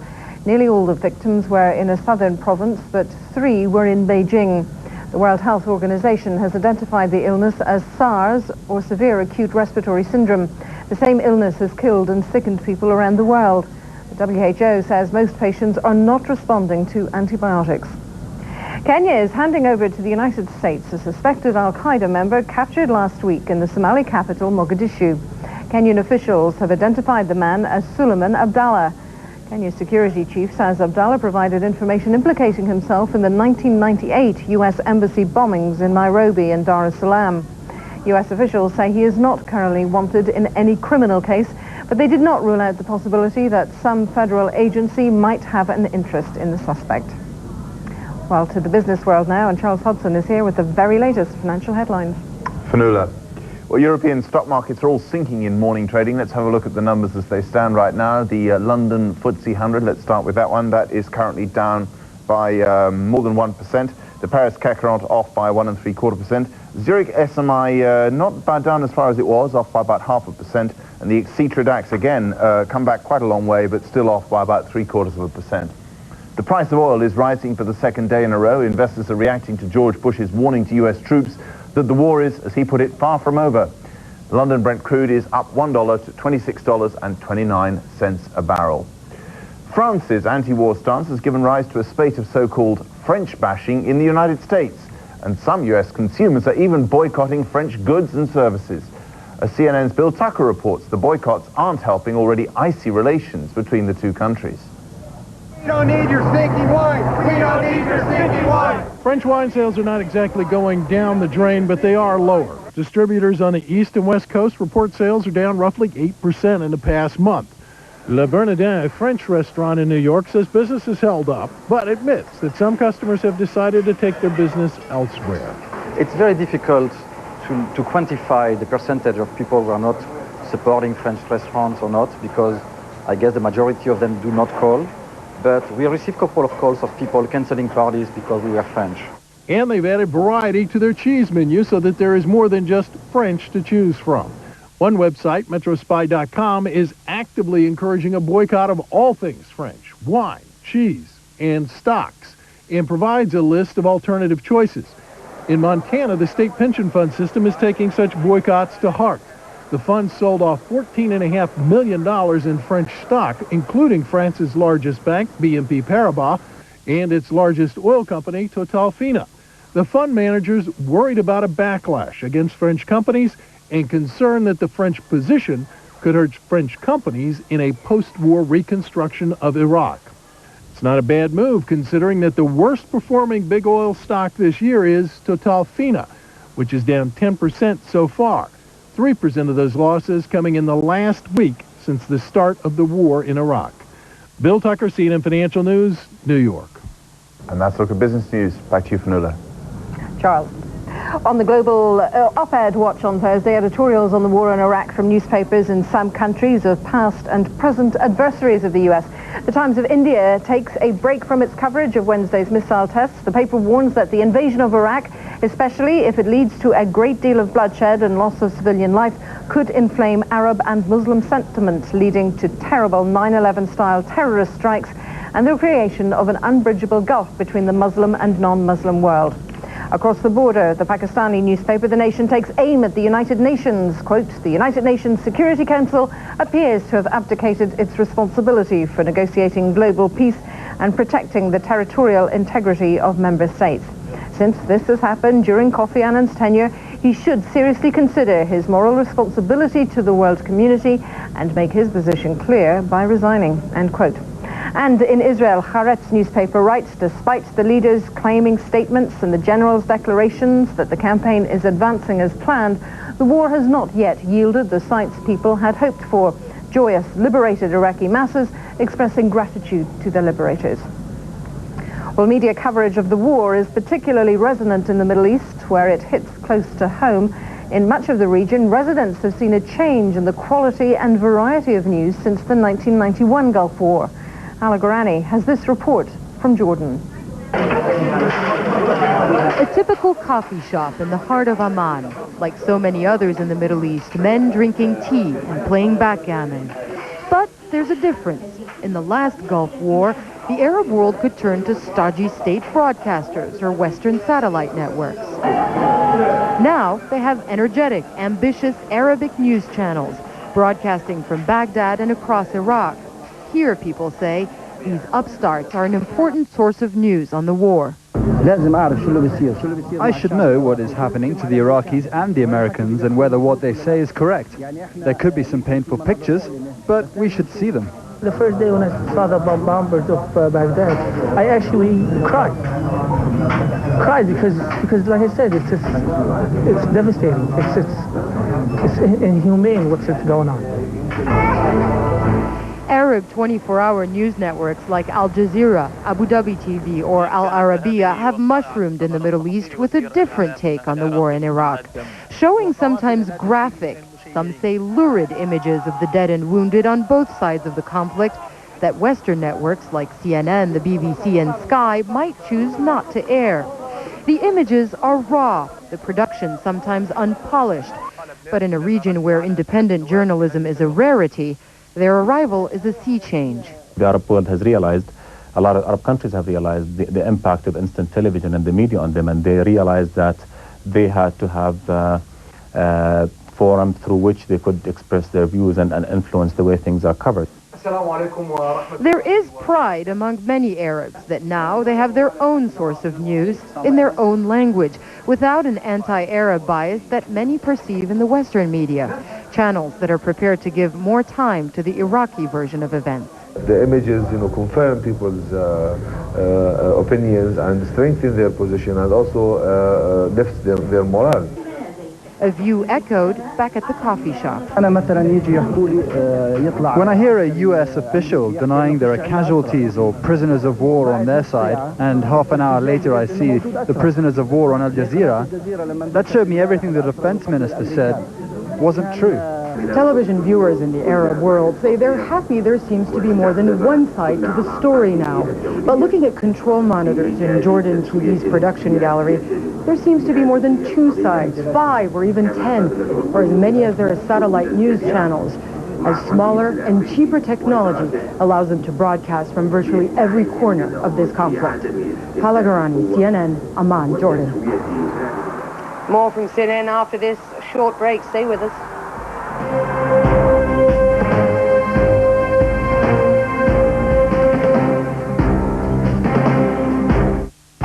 The UN Industrial Development Organization helps small and medium-sized enterprises to provide sustainable livelihoods. UNIDO, promoting the kind of development that matters to real people.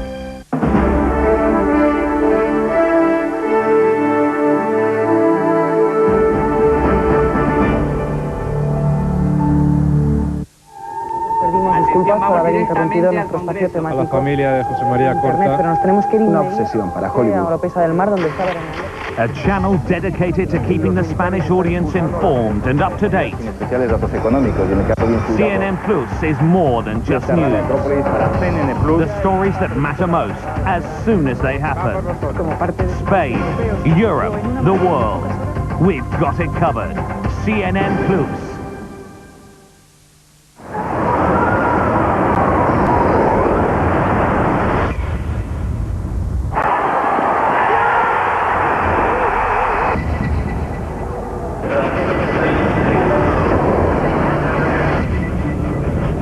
Now, you don't have to follow the news. The news follows you.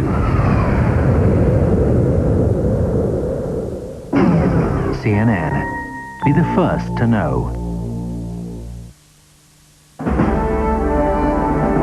This is CNN.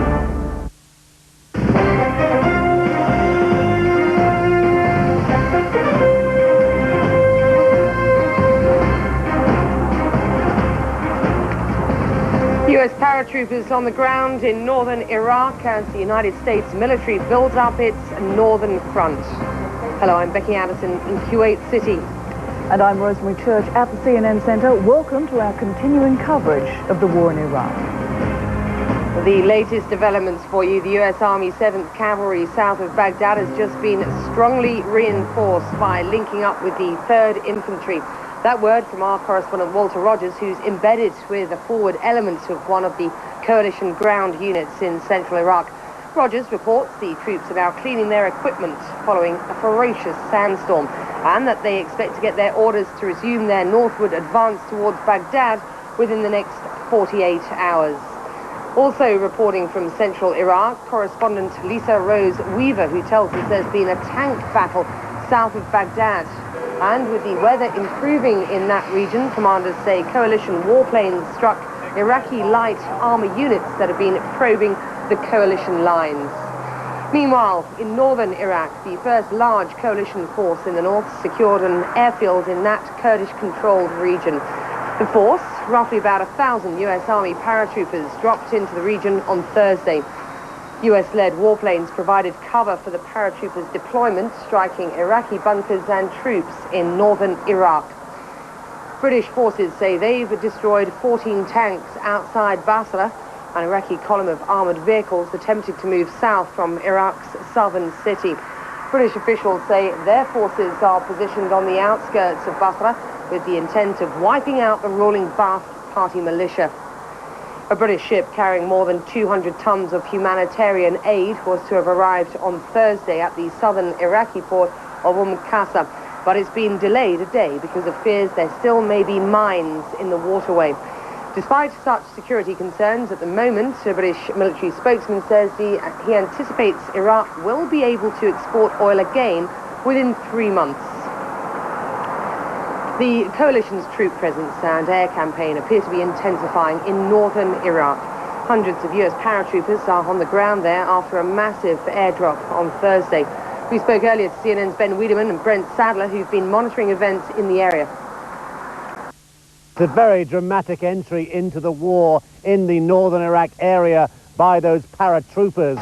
They were leaving an aircraft, packed in an aircraft, came down from the sky at operational height, 1,200 feet on the button, I'm told, by the soldiers on the ground. They came out of the aircraft, 10 sticks, it's called, groups of 100, 10 times 100, 1,000 came down very, very quickly across the drop zone. Now, we were the first to meet up with these paratroopers. We came down from our observation position where we were watching the earlier parts of the deployment, and then we came down, incredible moments, we came down from our hill position and actually walked towards the soldiers, asked if it was okay if we could approach them, and then we began talking to them, and they really were getting on with the job of digging in at that stage. This is basic training. As soon as they hit the ground, secure the perimeter, dig out a scrape, and really watch out for any hostile fire. Obviously, this is a friendly area. It's controlled by the Kurdish forces, but the paratroopers were telling me they obviously have a concern about the terrorist threat. Now, they were telling me about the actual moments before the jump. They were saying the adrenaline rush was incredibly high, because it's very, very unusual, let me tell you, Becky, to have a parachute drop like this into an active war zone. You don't see this happen very often. And the troops were telling me the adrenaline rush was very high. They heard the snap of the canopy as they jumped out of the aircraft very, very quickly. They wanted to get all those 1,000 troops off the aircraft in the drop zone time period. They accomplished that.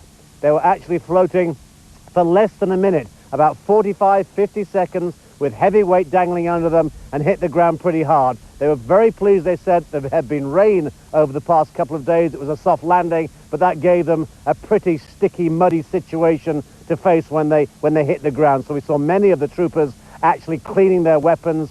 Faces were caked in mud in some instances. Now let's hear what one of those paratroopers who just landed had to say when I approached them. Everything went according to plan. Planes came in, dropped us off, just like how we normally do business. Well, all the men are feeling fine. We landed with all of our equipment. We are digging in positions right now to just set up a perimeter at first, and then we just take everything day by day as a situation develops.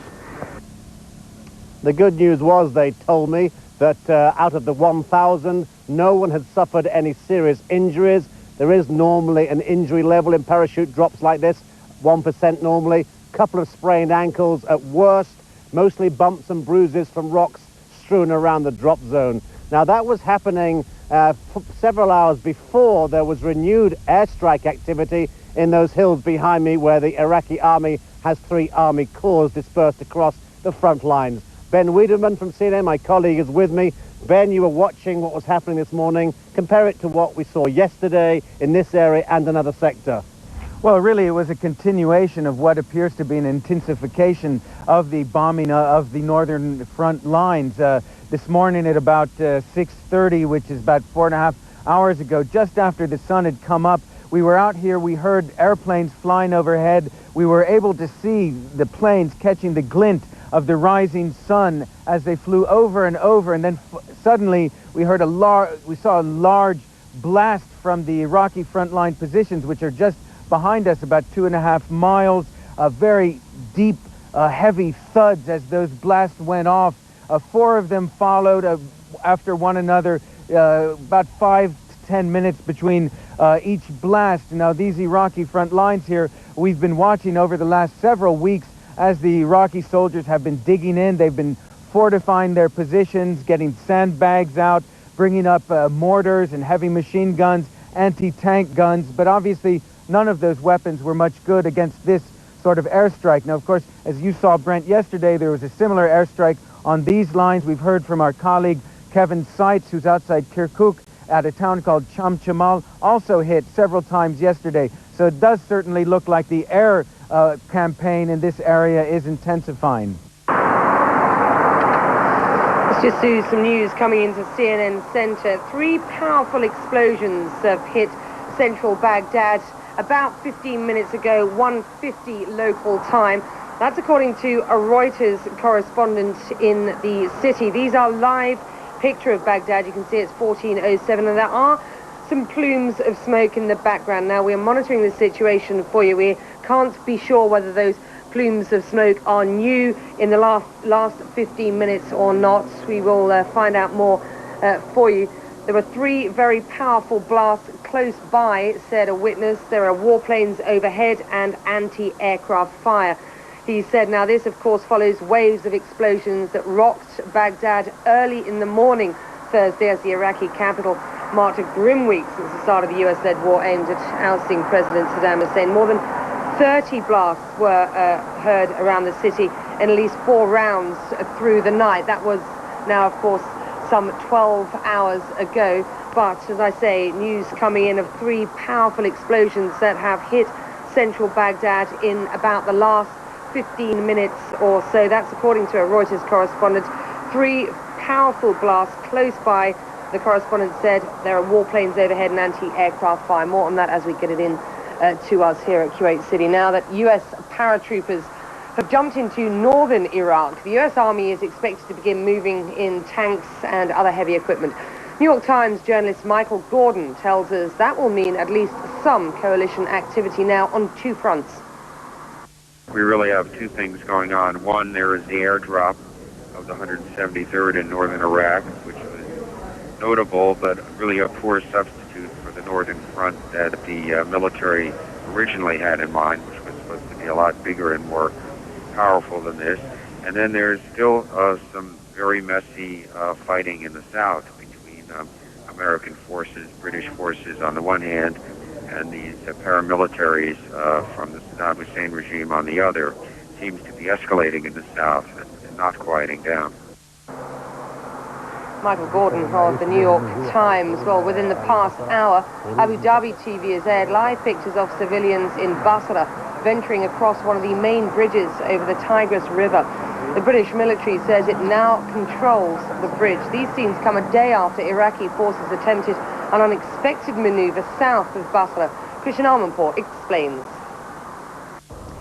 The latest from here militarily is that, and that is coming out of CENTCOM in Doha, Qatar, that this big column of Iraqi vehicles, something up to 120 we're told, 70 or so of those may have been Iraqi tanks, burst out of Basra towards the south. They don't know exactly why. They say it looked like it was in offensive position and it went down south. We're told that US air power took on that column, and we're told some of those vehicles were destroyed. The others, we're told, were dispersed. Again, we don't know what the Iraqis were doing, but the speculation could be that they were trying to retake the Fao Peninsula, the big important oil terminal area of Iraq in the southern part of the country, which was taken early by the British early on in the ground offensive. So Iraq still putting up resistance, much stiffer than expected, certainly in the southern area, certainly around Basra. The British and the Iraqi army units, which are inside Basra, have been exchanging artillery and tank fire. And now the British tell us that this could go on for weeks and maybe even months if they find themselves besieging Basra and in, quote, a classic counterinsurgency posture. In other words, having to go in and try to take out those pockets of Iraqi military and irregular resistance inside the town, and trying at the same time to take care not to cause too much civilian damage. Now, what we're being told is that the British are trying to remove and separate the political structure from the civilians, because what they want the civilians in Basra to do is have the space to, quote, rise up. And so what they're trying to do is take out the ruling party headquarters, the Ba'ath Party headquarters. They say they have done that in Zubair, which is south of Basra, and also in Basra itself. And that, they say, is also where the command and control centers are for the irregular forces, which are also taking on the British and, we understand, controlling the population inside Basra. Now, there's also a humanitarian situation going on. Some humanitarian aid has been delivered, for instance, in the town of Safwan, which again is further south, closer to the Iraqi border. Some trucks were brought in, and people were really jumping all over those trucks to get the water and whatever aid was being delivered. Richard Armour reporting. Well, an update since that report. British military officials report British forces destroyed 14 Iraqi tanks and 4 armoured personnel carriers overnight. In the previous day's incident, the Iraqi forces were heading south out of Basra. There are reports that Iraqi guerrilla strikes are disrupting efforts to deliver supplies to coalition forces. Martin Savage is embedded with US 1st Battalion 7th Marines, who are among those responsible for protecting coalition supply lines in the war, and he joins us live now. Martin. Well, the supply line issue is a new one that has come up. I don't believe military strategists at the onset or in the planning stages of this realized they were going to have such a difficulty with these Fedayeen forces, and that's how they are referring to them. These are paramilitary units that are loyal to Saddam Hussein. They're small in nature, working as guerrilla units, and they are hitting and then moving on. And the problem is, of course, that you have this very long supply line that stretches all the way back to northern Kuwait that brings in everything the U.S. military needs in their operation here. For the Marines, we're talking about the bullets, the food, the ammunition, the mortar rounds, artillery rounds, and fuel. And this is where it became a critical issue a couple of days ago, in which was an operation that we were a part of and got to witness. These strikes have been small in nature. The military describes them rather as an aggravation or more harassment. But there was a critical supply of fuel, 250,000 gallons of diesel that was necessary to continue the 1st Marine Division moving on its way northward. And they had actually gotten so low on fuel, they had put a pause in operation. So getting this fuel in was vital, and protecting it became just as vital. So the 1st Battalion 7th Marines, who we're embedded with, was given that task. Make sure in your area the convoy...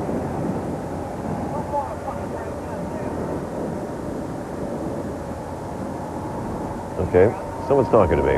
I don't know if you can still hear me, but the focus was that the convoy was coming up in our direction, and they had to make sure that the pathway was clear for them. We were warned there could be shooting along the way, and certainly there was.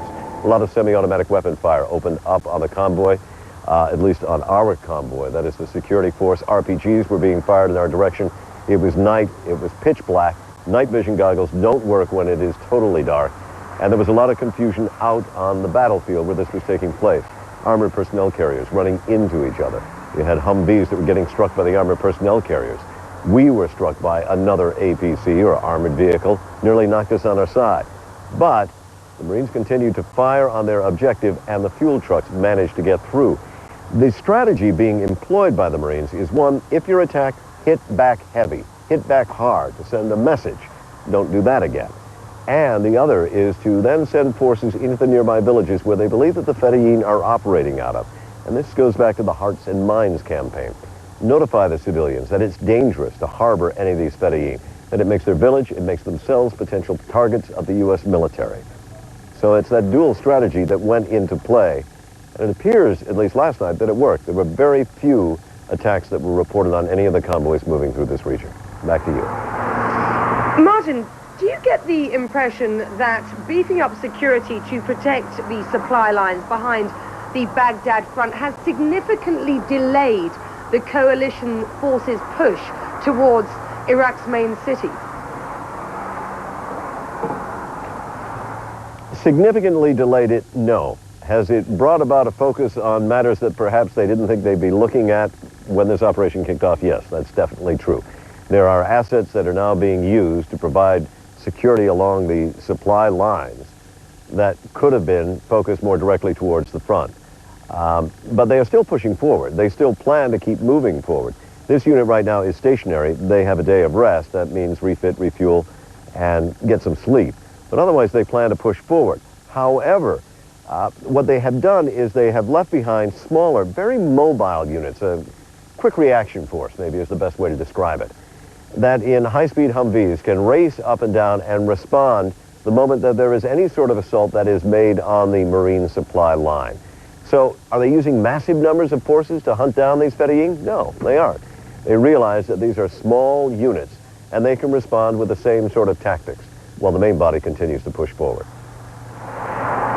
Martin Savage, embedded there with the Marines, looking at issues of supply as forces move towards Baghdad. Martin, thank you. Let's take a break. More after this. In fact, we're not going to take a break. We're going to go to Rosemary Church at CNN Centre. Sorry, Rosemary. All right, Becky, thanks for that. Well, after days of delays while coalition forces secured Qasr, the arrival of a shipload of humanitarian goods has been further pushed back. British commanders say more underwater mines have been discovered in the waters of Iraq's Seoul port. Mine-sweeping operations have been ongoing in the local shipping channels. Local residents say the situation on the ground is getting desperate. Adults can endure, but children need milk and water. For 5 days, we couldn't get anything. The war started, and the Americans and the British hit us, but we did not see anything. Coalition commanders say Iraq's mining of its offshore waters proves that Baghdad is trying to keep vital supplies from the Iraqi people. The captain of the British military ship waiting to deliver that food aid says he wants to make sure the coast is clear. It has to be safe for us to deliver the aid. There are certain explosive threats around the harbour itself which are being cleared, and indeed we believe there may well be a mine threat on the waterway up to Qasr. And the first overland delivery of humanitarian aid entered Iraq from Kuwait on Wednesday. Well, the Iraqi government is citing what it says is a mounting civilian death toll as evidence that coalition forces are deliberately targeting civilians, a charge the US and Britain deny. Iraq's health minister says more than 350 civilians have been killed in the war and more than 4,000 injured. He accuses coalition forces of targeting civilians, saying hospitals are trying to cope with the aftermath of, quote, barbaric acts. You see that these aggressors, the American and British and their allies, are targeting civilians regardless of age. And today in the popular area, they targeted stores and civilian areas. And Iraq says 2 coalition missiles killed 15 people in a Baghdad marketplace Wednesday. The health minister says 36 people have been killed and 215 wounded in strikes on the city in the past day. US officials say they don't know if US bombs caused the marketplace casualties. Well, just ahead on our special coverage, we'll get an update from Central Command headquarters. That and more when we return. Stay with us.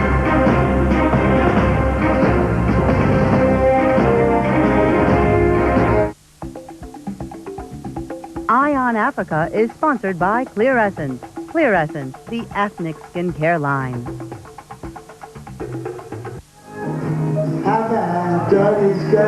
Few Nigerians are living the high life, but many are listening to it. A blend of jazz and ethnic Afro sounds, high life is making a comeback in Nigeria. High life began in Ghana and spread to Western Africa and Nigeria, where it peaked in the 50s and 60s. In the late 60s, Nigeria's three-year civil war silenced high life and took the lives of many of those who played it. But with its recent revival, there's hope that high life can once again find a place in the hearts of Nigeria's youth. It's music of the soul. It's music with, you start, it has a beginning, middle, and an end. It's a complete story. Every song of high life that you listen to is a complete story. It's a complete story. Nigerians, both young and old, are rediscovering a form of music that had been lost for decades. For them, it's high time high life was heard again. To be a success and to stay at the top of your game, you have to live life by your own terms. So don't let unexpected skin blemishes define who you are. Clear Essence Botanicals were designed with women of color in mind. Gently diminish dark spots and blemishes and restore healthy, more radiant skin with daily use of Lemon Plus Vitamin C Skin Smoothing Cream. Clear Essence Botanicals. Define beauty by your own terms.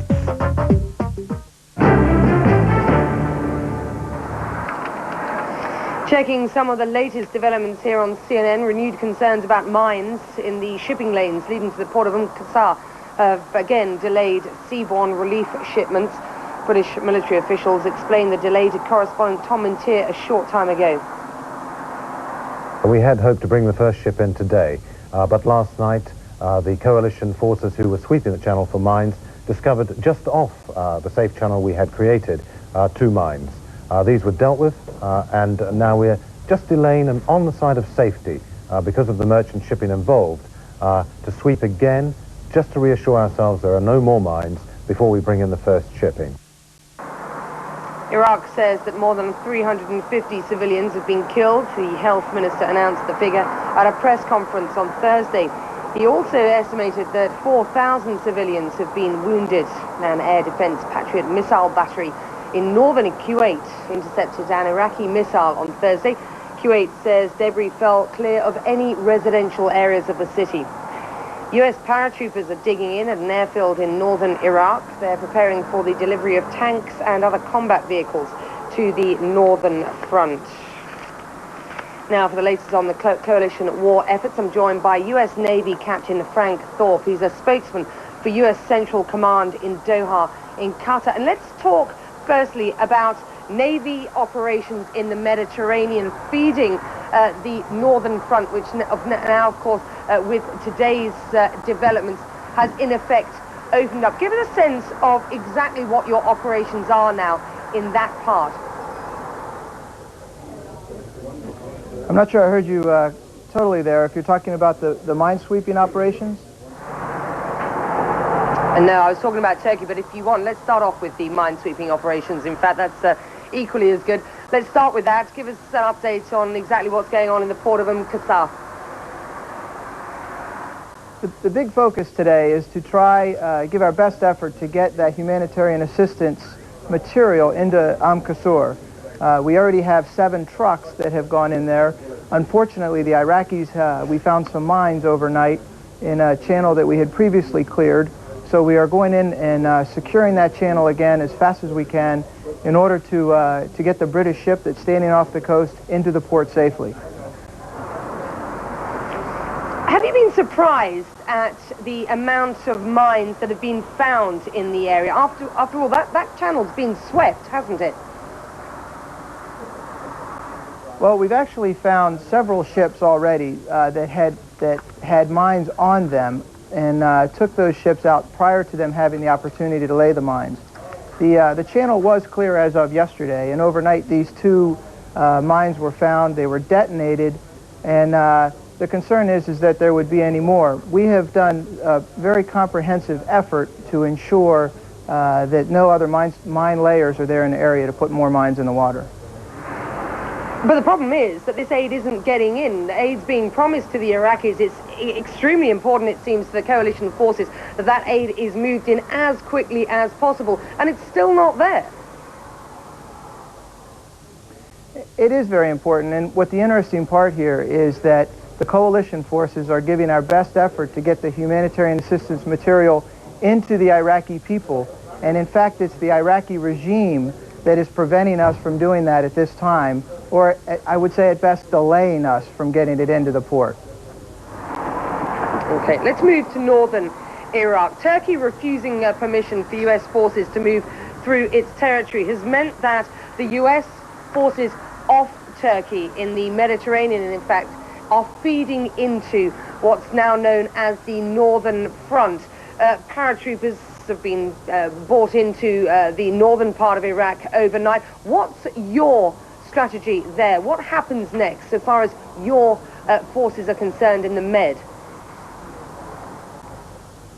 Well, what those Army forces do that have gone into northern Iraq is provide the commander many options. We'll put a significant force up into northern Iraq that causes the Iraqi ground commanders to question exactly what are those forces doing. They have many options. Stability in the region, beginning a northern front, as well as several other options. Okay, going to leave it there. Thank you very much indeed for joining us now with the latest developments. Let's get to Rosemary at CNN Centre. Well, Becky, dramatic pictures have been released of a misfire inside a U.S. artillery vehicle during a firefight with Iraqi forces. The footage was taken on Thursday during an engagement north of Najaf, the scene of some of the conflict's heaviest fighting so far. A U.S. artillery vehicle is destroyed. Say they continue to run into Iraqi fighters using guerrilla tactics. The troops are both trying to flush out any remaining Iraqi combatants from the southern city and minister to civilians there. Alessia Vinci reports. The U.S. Marines here near Nasiriyah are fighting a war on two fronts. On the one side, they're trying to maintain the supply route, the main supply route, open and secure, beefing up the positions all around that route and prevent the Saddam Hussein and other paramilitary groups from disrupting that supply. On the other side, they're also dealing with a large number of civilians, Iraqi civilians from surrounding areas who are now trying to reach the downtown center of Nasiriyah because they want to see their family members. They want to go about their business. They want to go and see doctors. But the problem for the Marines is that among those civilians, the Saddam Hussein are hidden themselves, and therefore they're encountering a lot of problems because when they stop buses, when they stop large trucks or even taxis, once the Marines ask those people to identify themselves, it turns out that most of them, or many of them, are actually Iraqi military. And in the last few days, according to a U.S. military commander, the U.S. Marines have taken about 100 civilians, 100 civilians, and more than 200 Iraqi military members of the Iraqi military. It is a problem for the U.S. military here because, of course, they're not equipped to deal with a large number of civilians. They are giving them MREs or meals ready to eat. This is the military ration. They're giving them some water, but there is no shelter for them here. So what the U.S. Marines are trying to do here is trying to convince the people not to come towards the checkpoints, but to remain in their home because it is the best way for them to stay out of harm's way. I'm Alessia Vinci, CNN, with the U.S. Marines in Nasiriyah, Iraq. And there's much more coverage of the war in Iraq just ahead. Becky and I will be back in a moment. Stay with us.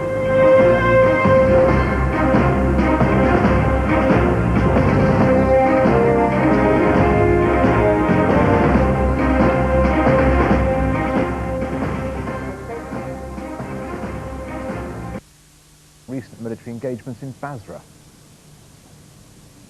Basra are starting to recognise that UK forces will deal decisively and on our terms with the remnants of the regime.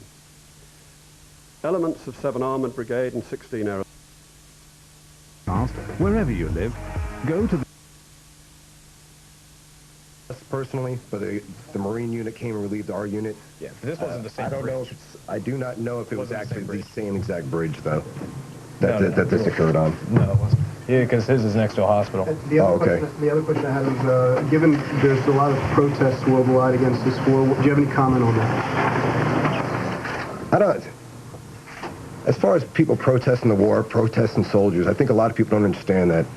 A lot of soldiers come in the Army, regardless of what our feelings are towards the actual war. We are here to support the President of the United States, and we follow his orders. We join the Army, and we're going to follow his orders regardless of what they are. We have people out there fighting regardless of what their feelings are actually towards this war. Absolutely. But what's going on with Iraq is, I mean, it is a terrible thing. But regardless of what people's feelings are against the war, a lot of people are taking it out on the soldiers, and it's not really the soldiers. The soldiers, I mean, they joined to support their country. And Exactly. that's, a lot of people are losing the fact of, after September 11th, a lot of people, there was so much support for the country, and a lot of people are losing the support that we have for the United States. And I hope that we don't, because there was a lot of pride being in the military, that all these people were so proud for us to be Americans. And I've seen since being in the hospital, a lot of this pride has shown in the people, the support that we've got from people who just really don't know us and sent us things and called us and stuff and let us know that, there are people out there who really do support us still. You might be against the war, but don't be against the soldiers who are there fighting it. I joined to serve my country, but when I was there, I was fighting to protect my friends. That's what it came down to. Any comment? No. Robert? Yeah, I'm just wondering, what river are these bridges over?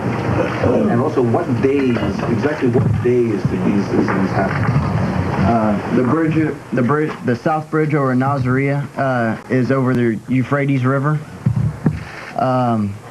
We came into town last Saturday, which was the 23rd, 24th, and I got medevaced on a Monday. As far as I know, my unit's still there though. So. The river that these bridges were over are just branches off the Euphrates coming about on Nazaria. It's south of on Nazaria, and this happened on Saturday. I'm not sure what the date was. Yeah, I don't know. About 1300 on Saturday, 1 o'clock on Saturday afternoon. Right over here. Last weekend seemed to be a tough weekend for British and American soldiers. Lots of casualties, some from friendly fire. What's your assessment now of how the war is going? I think personally that America and the British are doing a very good job. I think they're pushing up a lot faster than I thought they would. I think they've pretty much come within Baghdad, have everything within reach, but I think it's going the way it should go. I know as far as my unit goes, everything was going the way it was planned. There's going to be casualties. There's going to be, unfortunately, that's just the nature of war. I mean, it'd be nice to just go out there and, you can just, nobody get hurt. But it's not the way it happens. And I know as far as a unit, we were going along with schedule. And going off of what my chain of command says, they're going along with schedule.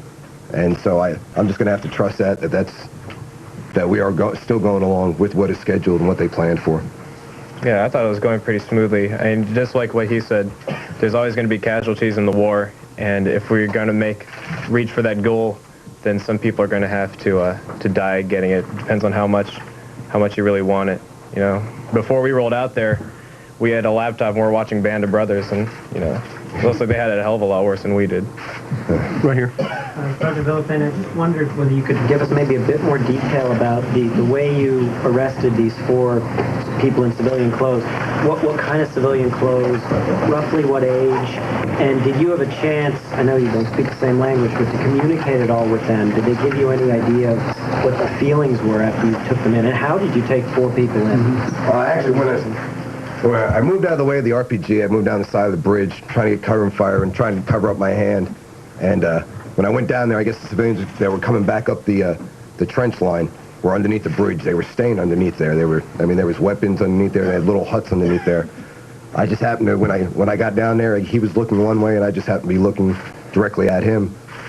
And I got the one guy. He dropped his weapon immediately, and he was no longer a combatant. He was a prisoner of war. And he actually, I can't speak his language, unfortunately. But he tried. He actually was showing my hand was hurt. He wanted to I didn't want him touching me. I was so aggravated at the whole situation, and he was trying to go up and show, yeah, look, your hand's hurt, and it's yeah, I realize this. And the other 3 guys came around the corner, and there I was standing there as they were coming around the corner. They seen I already had one guy at gunpoint, and so what are you going to do if you turn around and you see a weapon pointed at you? You really don't have much of a choice. The guy, you can look at him, you can see they were terrified. Really, if you've ever had a gun pointed at you, it's not a. Were they armed, these other three guys? Yes, they were armed. They had AK-47s. They had AK-47s and 9mm. They dropped their weapons. They dropped their weapons. They had robes on to look like the regular Bedouins around there. They looked like any normal civilian we had seen over there. They took off their robes. I know that the uniforms. I know one of them had 4 stripes. One of them had 3 stars. I know the 3 stars, I think, is a captain. I'm not sure exactly what rank that is for Iraqis. And, but yeah, they're terrified, just like, just as you would think. One quick follow-up, just, is that the arm your right hand is you're normally right-handed? I mean, or was the arm that you normally put your gun in the one that got injured? No, I'm normally right-handed. Okay. One last question, Jim. Have any of you been told of what will happen next? Return to duty, going back stateside? What happens next? Well, I'm waiting for my orders right now, and I'll return stateside. I have to go through physical therapy because the bullet severed some nerves in my hand, so I don't have any feeling in the left part of my hand and a little movement in my thumb. So I have to return stateside to go through physical therapy. Do you want to return to duty, or did you feel you've done your part and have had enough?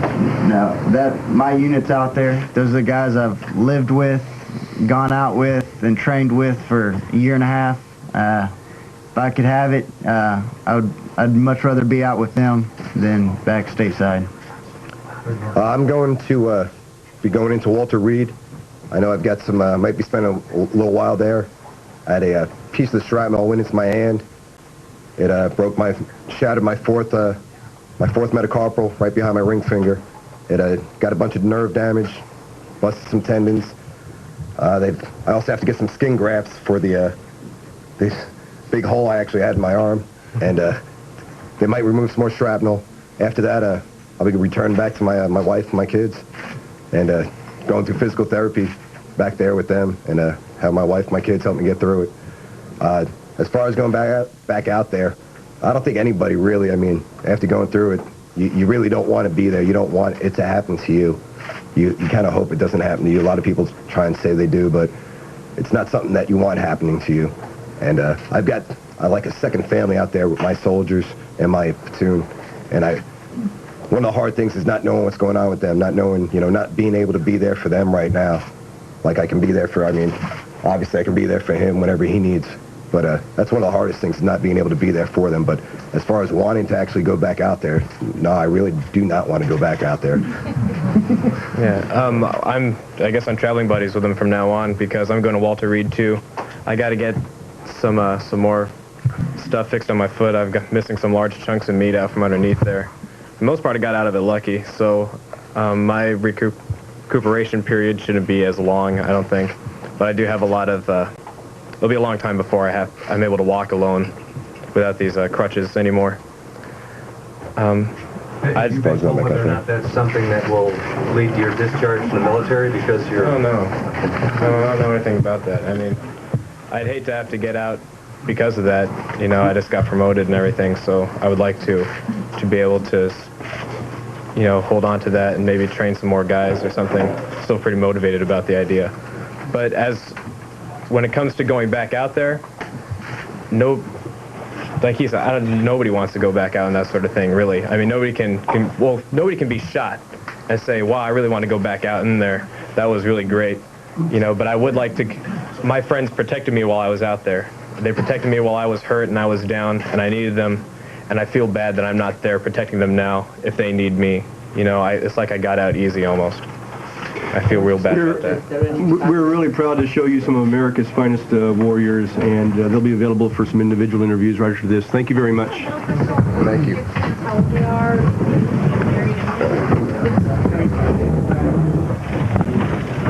Quite an interesting press conference. Got a chance to meet three of the men we've been reading so much about, or that we hear about the casualties and, of course, some of the fatalities.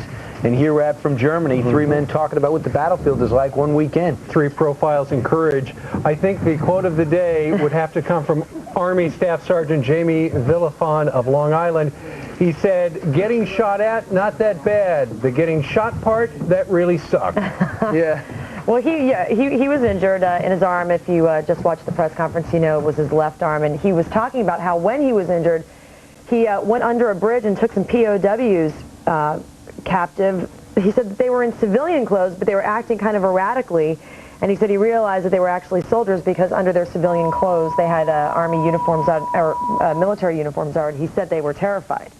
So here's the one U.S. Army officer, all shot up, got a badly wounded arm, got one weapon on him, and he takes 4 Iraqis, all of whom were armed apparently, takes 4 of them prisoner by himself. You know, one guy that's probably taken a lot of prisoners in the past is Colonel Cowan. He's a constant contributor here on the military side, Green Beret.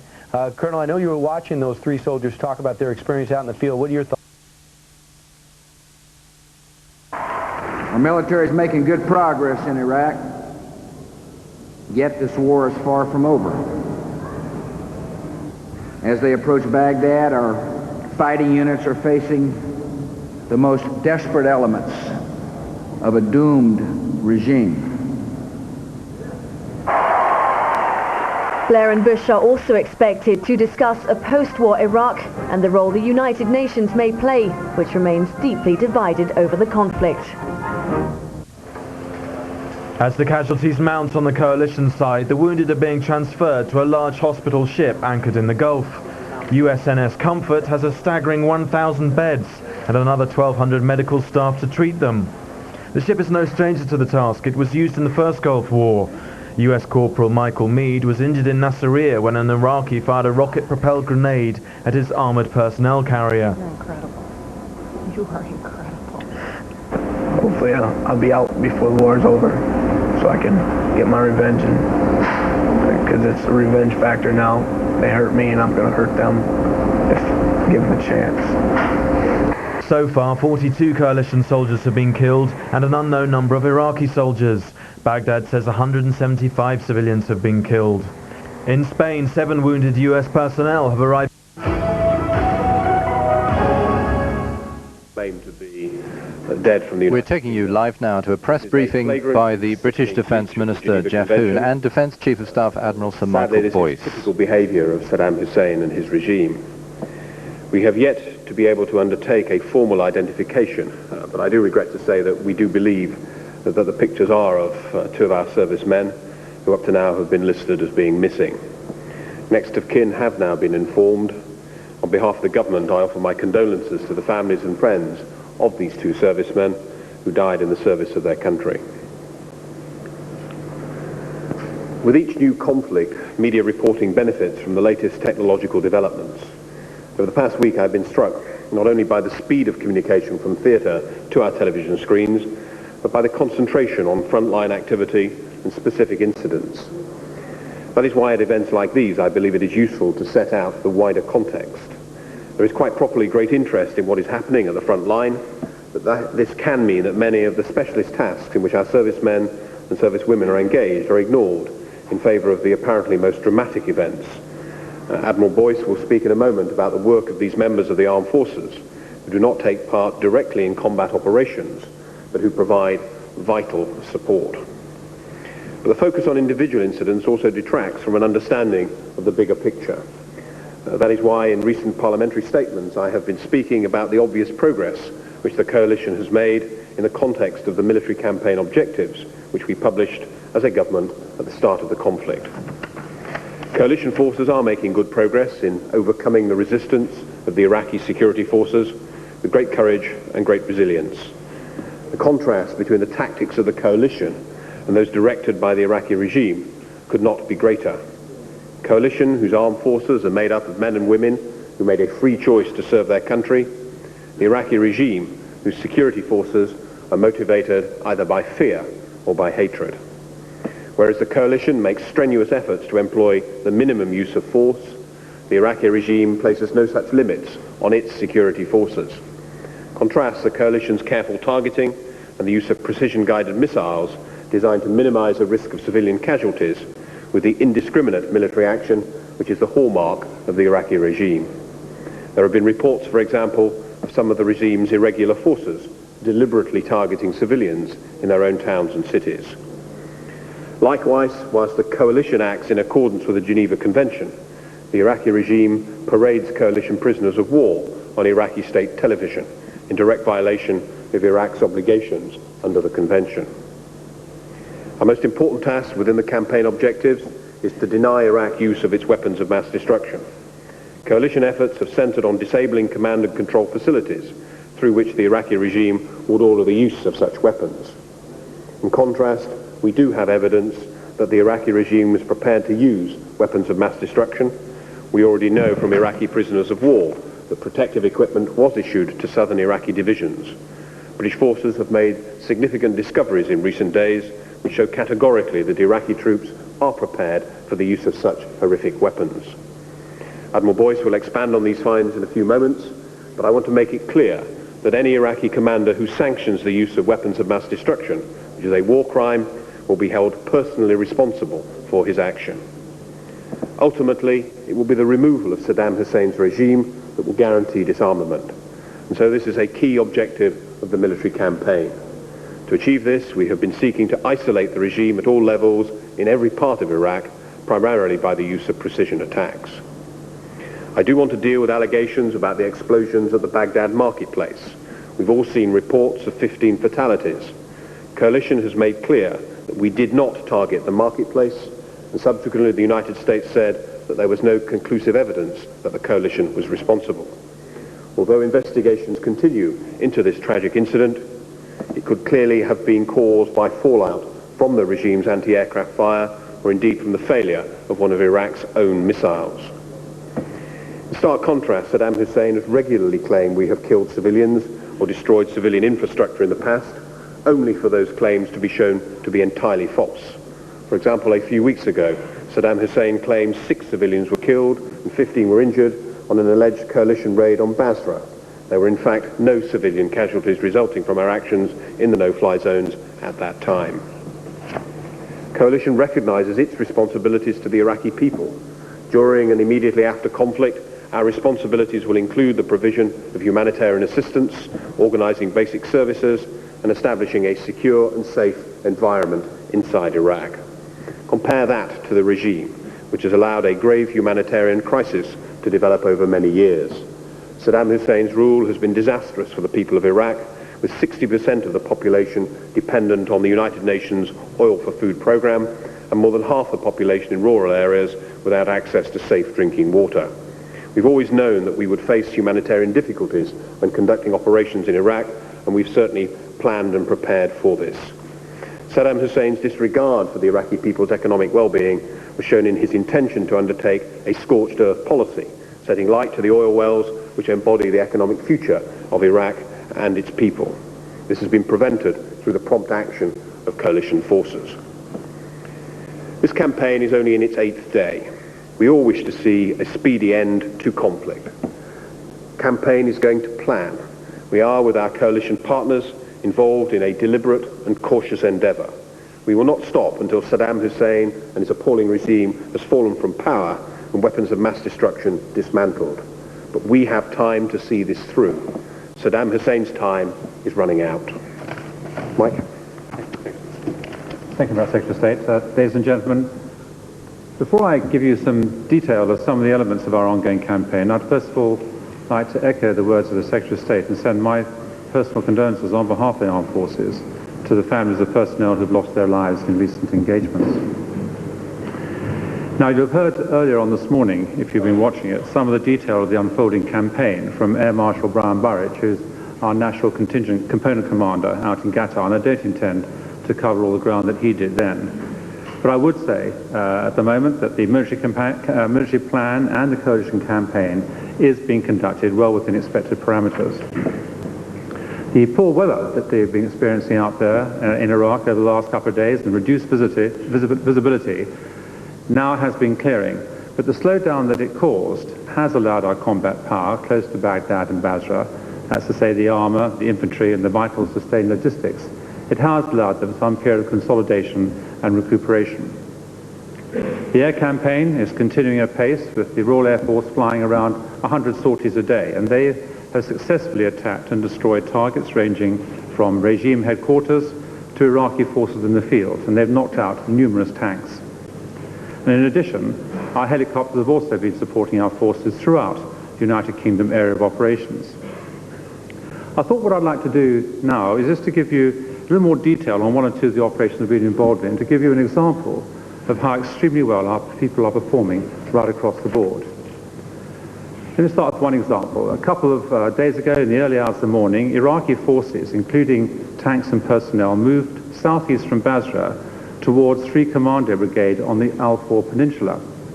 Now, 3 Commando Brigade is not fitted with tanks of its own, but the brigade coordinated and deployed a combination of Milan anti-tank missiles and handheld anti-tank weapons to engage the enemy forces. And they managed to stop a number of the tanks. But it soon became apparent that the threat was more than significant than at first thought. And so they requested assistance from coalition aircraft, which provided close air support to our forces on the ground. And with the firepower from this support, combined with that of armed helicopters and artillery, the enemy tanks were halted. And in fact, the 3 Commander Brigade has now confirmed that a total of 19 enemy T-55 tanks were destroyed. Another small example of some action going on, because about the same time as this was happening, to the north of 3 Commander Brigade in Al-Zabir, there have been a number of attacks going on against our forces, and 7th Armored Brigade identified a compound in the south of the town. And this contained a number of buildings, including a Ba'ath Party headquarters, which they were able to destroy in concert with their forces. They've now sealed the town and are keeping up the pressure on it. And most recently, I can tell you that earlier on this morning, a squadron of 14 Challenger 2 tanks of the Royal Scots Dragoon Guards were heading south towards the Al-Faw Peninsula to go and reinforce 3 Commander Brigade. And they came across 14 Iraqi T-55 tanks. The Scots Dragoon Guard squadron engaged the Iraqi tanks while still on the move and destroyed all 14. And none of our Challengers were damaged. And then the Guards then pressed on and overran 2 associated Iraqi infantry positions. More generally, we're consolidating our position around Basra and also in the Ramallah oil fields. And there we now have got civilian contractors at work under our protection to restore the oil fields to normal working.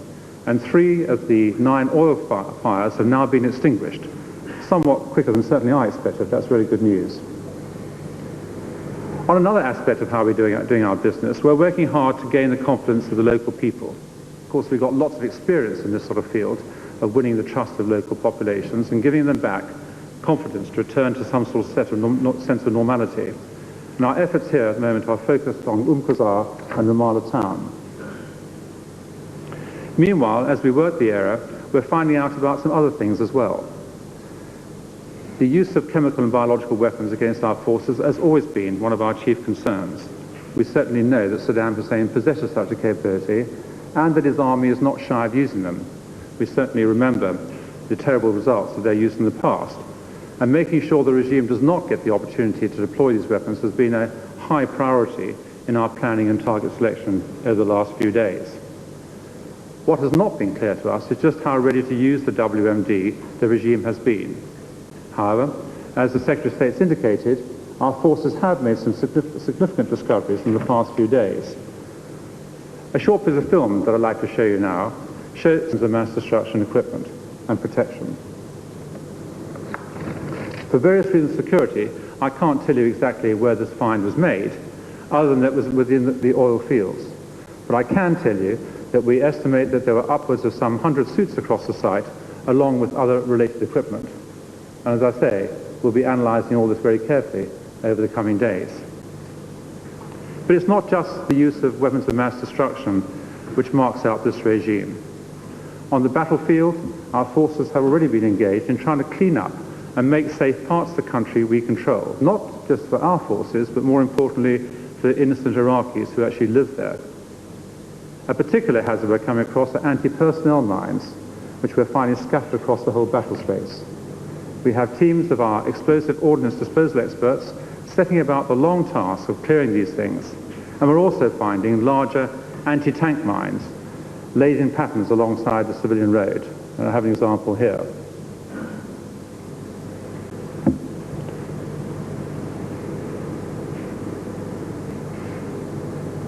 Obviously a painstaking task and quite a dangerous one as well.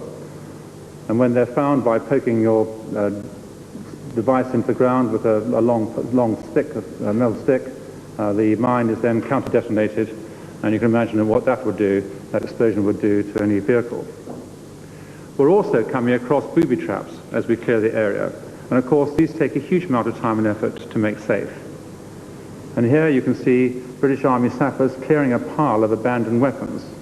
What we can't show you are the methods used for checking for wires under the sand which are attached to the grenades we're finding.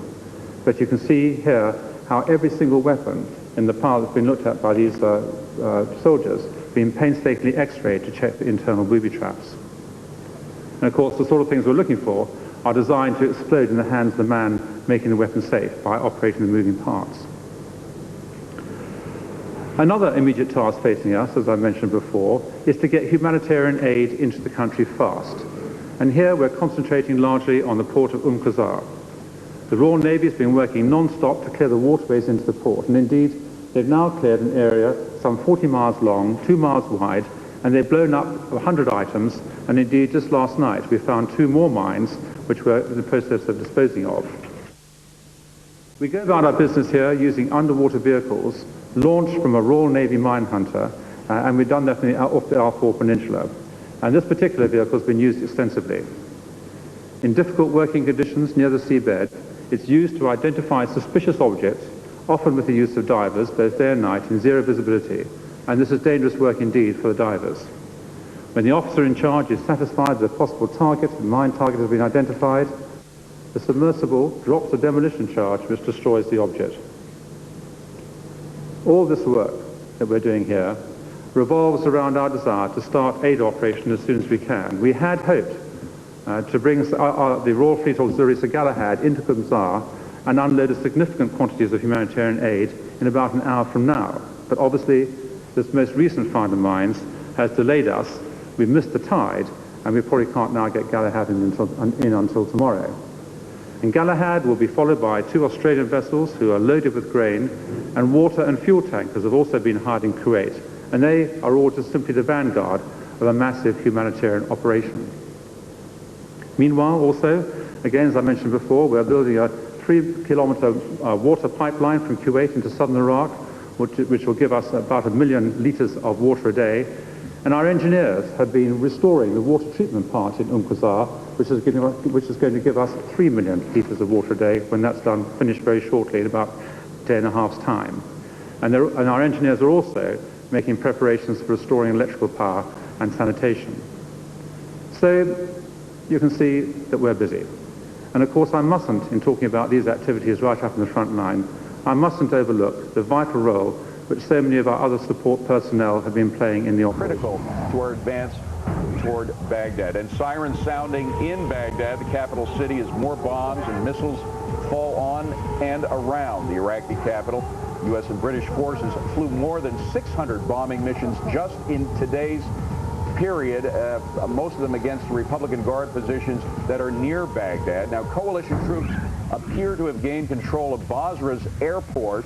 They have been trying to take that city, Iraq's second largest, from Iraqi army and militia forces that have been subjugating the civilians there. And meantime, the civilians have been streaming out of the city as best as they can. Coalition Central Command says paramilitary forces are threatening to kill Iraqi troops or execute their families if they don't fight. There is blackmail of the worst kind here. I'm David Asman. And I'm Patty Ann Brown. And let's get an update now live. Fox News correspondent Mike Tobin is at U.S. Central Command in Qatar. Mike? Well, Patty Ann, we've got a lot of disturbing information coming out of U.S. Central Command. Indications that more chemical suits have been found. As you know, a couple of days ago, the hospital was taken by coalition forces away from the paramilitary forces in An-Nasiriyah. In there, coalition forces report they found, among other things, 3,000 chemical suits, chemical masks, chemical antidotes. Now we're hearing from U.S. Central Command that more chemical suits have been found in the oil fields to the south of Iraq, indicating that someone somewhere was intent on using chemical weapons. Here is General Frank spokesman Jim Wilkinson. We found lots of those suits in that hospital last night. We found more of those suits in the oil field. And those suits, people typically don't check out gas masks and chemical suits unless they think that they're going to come in contact with chemical weapons. And I'll point out a little fact for you, which is the United States doesn't possess chemical weapons. That only leaves one person that might possess them on the battlefield, and that's the Iraqi regime. So I think those troops were warned. For all we know, orders may have already been given to use chemical weapons on the battlefield, and these suits may not be the smoking gun, but they're the chemical gun. Meantime, Chief UN Weapons Inspector Hans Blix is in disagreement with U.S. Central Command as to whether the Saddam Hussein regime has already used illegal weapons. As you know, Iraq is banned from having any missiles that will fly a range greater than 150 kilometers. U.S. Central Command says one missile already has traveled 190 kilometers. One has traveled 158 kilometers. One went 141 kilometers after being shot down by a U.S. Patriot missile. So we have what appears to be pretty clear indication that they have weapons exceeding the ban on their range, and some more indications that someone somewhere was intent on using chemical weapons. Back to you in New York. All right, Mike Tobin live at U.S. Central Command in Qatar. Thanks. And right now, let's go to Fox's Adam Housley. He is live in Kuwait City with the very latest from that area. Adam? David, as Mike Tobin just indicated, there's no better scenario, no better picture, I should say, of the missiles here than the actual warning sirens. We've had 22 warning sirens since this war began. 8 missiles shot down. The latest this afternoon, a U.S. Patriot, Kuwaiti Patriot missile, PAC-2 system, shooting down a missile over Kuwait City, about 12 miles away, in fact. Now, just across the border from Kuwait in Iraq, the coalition forces continue to push forward now that the sandstorm has cleared in Najaf. That's the southern part of Iraq. A U.S. Army Paladin also engulfed after the misfire. You've seen this video several times today. Amazing pictures, but fortunately no serious injuries for the American soldiers inside, as the serious firefight does continue in that region tonight. Further south in Nasiriyah, the second day of heavy fighting as British troops continue their attempts to secure that city. Batteries have been dishing out some heavy shelling into Iraqi lines, and hundreds of Saddam soldiers are said to have been captured in the last day. The troops are also said to be playing Arabic messages over loudspeakers, urging people to leave the town to escape the battle, and a line of people are said to be going out at this hour. In Zubair, the nearest Iraqi town to Kuwait, the closest Iraqi town, in fact, British troops also firing artillery and machine guns as some Iraqi militia found cover in a couple of homes on the outskirts of town. Now, coalition leaders on the ground there are saying that the operation was to secure the area today was very successful. Now, also some more success in the skies and on the water as pilots now are getting at least some clearing after a few days of not-so-clear skies. The stalled missions can now once again apparently get going, while the weather may have cleared to the north earlier. At least over the Gulf, sandstorms and thunderstorms have now died down. Earlier, they had hampered efforts to batter Iraqi positions. Once the bombs were off, we felt a little bit better, but even in and around the lightning, there was rain. Hail, of course, can be very damaging to the jet, and the turbulence in itself can be very discomforting while you're flying through. David, you can see the clarity behind me just looking at Liberation Tower. It's the first time we've seen it in a couple of days. We're told it's now providing some successful missions for our Air Force and other flights taking place out in the deserts here in Kuwait. David? Adam, quick question to you. We've heard about the Arab Street, the protests that they have about what we are doing in Iraq. Kuwait has been one of our strongest allies. Is that alliance fraying at all? Not at all, David. We had a support rally here yesterday, and or 2 days ago, pardon me. We were supposed to have one here today, but the Kuwaitis actually suppressed that and are actually not encouraging it whatsoever. But right now, it seems to be rather strong, and they showed that at the Arab League in recent days as well, David. All right, spontaneous protests in favor of the U.S. on the Arab Street in Kuwait. That's good to hear. Adam, thanks very much. Patty Ann? And to the front lines now, and Fox's Greg Kelly, who is traveling with the Army's 3rd Infantry Division. I'm Greg Kelly with the 3rd Infantry Division on the outskirts of Anan Jaf, where the enemy continues to fight, but they also continue to die, according to unit commanders. Now, the 2nd Brigade of the 3ID have been engaged in some heavy fighting in the vicinity of Anan Jaf with Al-Quds and Fedayeen militia.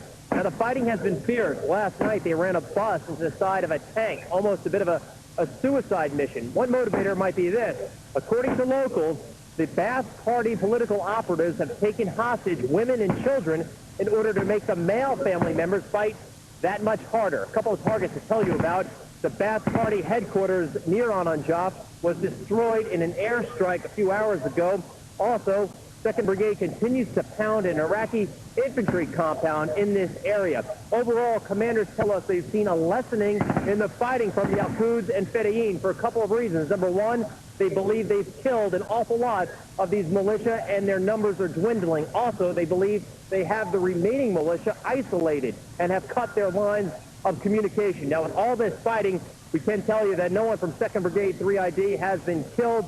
3 were shot, though, yesterday. They weren't injured. They were saved by their body armor. From the Iraqi desert, with the 2nd Brigade, 3rd Infantry Division, Greg Kelly, Fox News.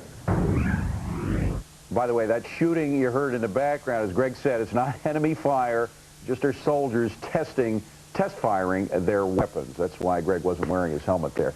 All right, well, Army airborne forces are establishing a new front against Saddam Hussein. 1,000 paratroopers have jumped into the night and seized an Iraqi airfield in the north. USS Truman provided air support for the mission. Let's go live. We have a person embedded on that ship, Jamie Nelson. He's on board the Truman. Jamie, what's the latest?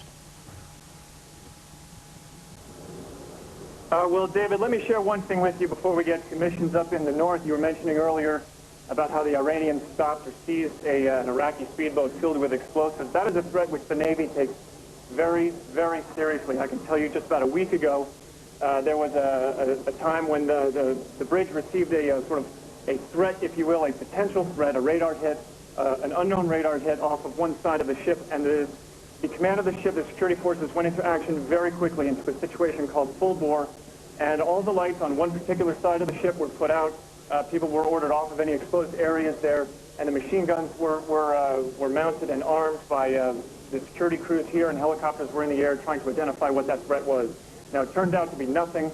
Either a ship was misidentified or it was a false radar hit, but the command here was very happy with the speed and the ability of everybody to respond to that because, as you know, they are looking out for speedboats, some type of attack which would replicate perhaps an attack like against the USS Cole. Now, getting back to today's matters, earlier today, fighter aircraft from Carrier Air Wing 3 did launch from the flight deck here, and they went in for missions in northern Iraq.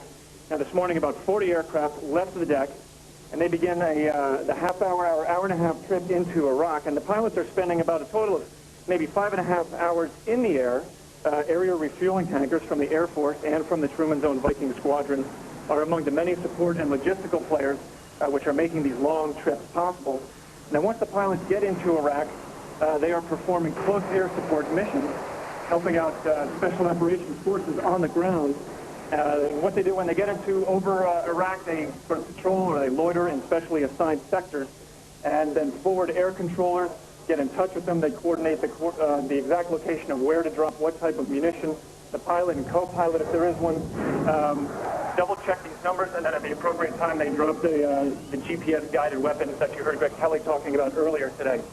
Now, oftentimes, or eventually, these planes, they'll run out of their bombs, or they'll run out of fuel, and at that point, they will head home.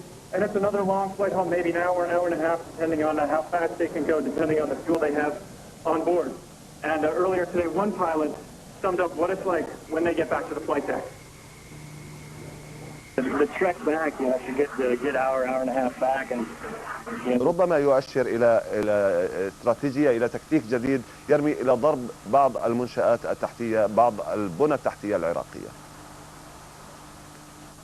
نعم ماجد، يعني ما يلاحظ حقيقة هو وجود يعني فلقة يعني يرقصون، يعني هناك يعني هؤلاء ربما أنهم قد شاركوا أيضا في هذه العملية أم أن هذه نتيجة هذا من volunteers getting ready for street fighting. Members of Saddam's Ba'ath Party militia have been preparing their weapons in defensive positions all around the city. Iraq has said 7 million of its people are trained for war.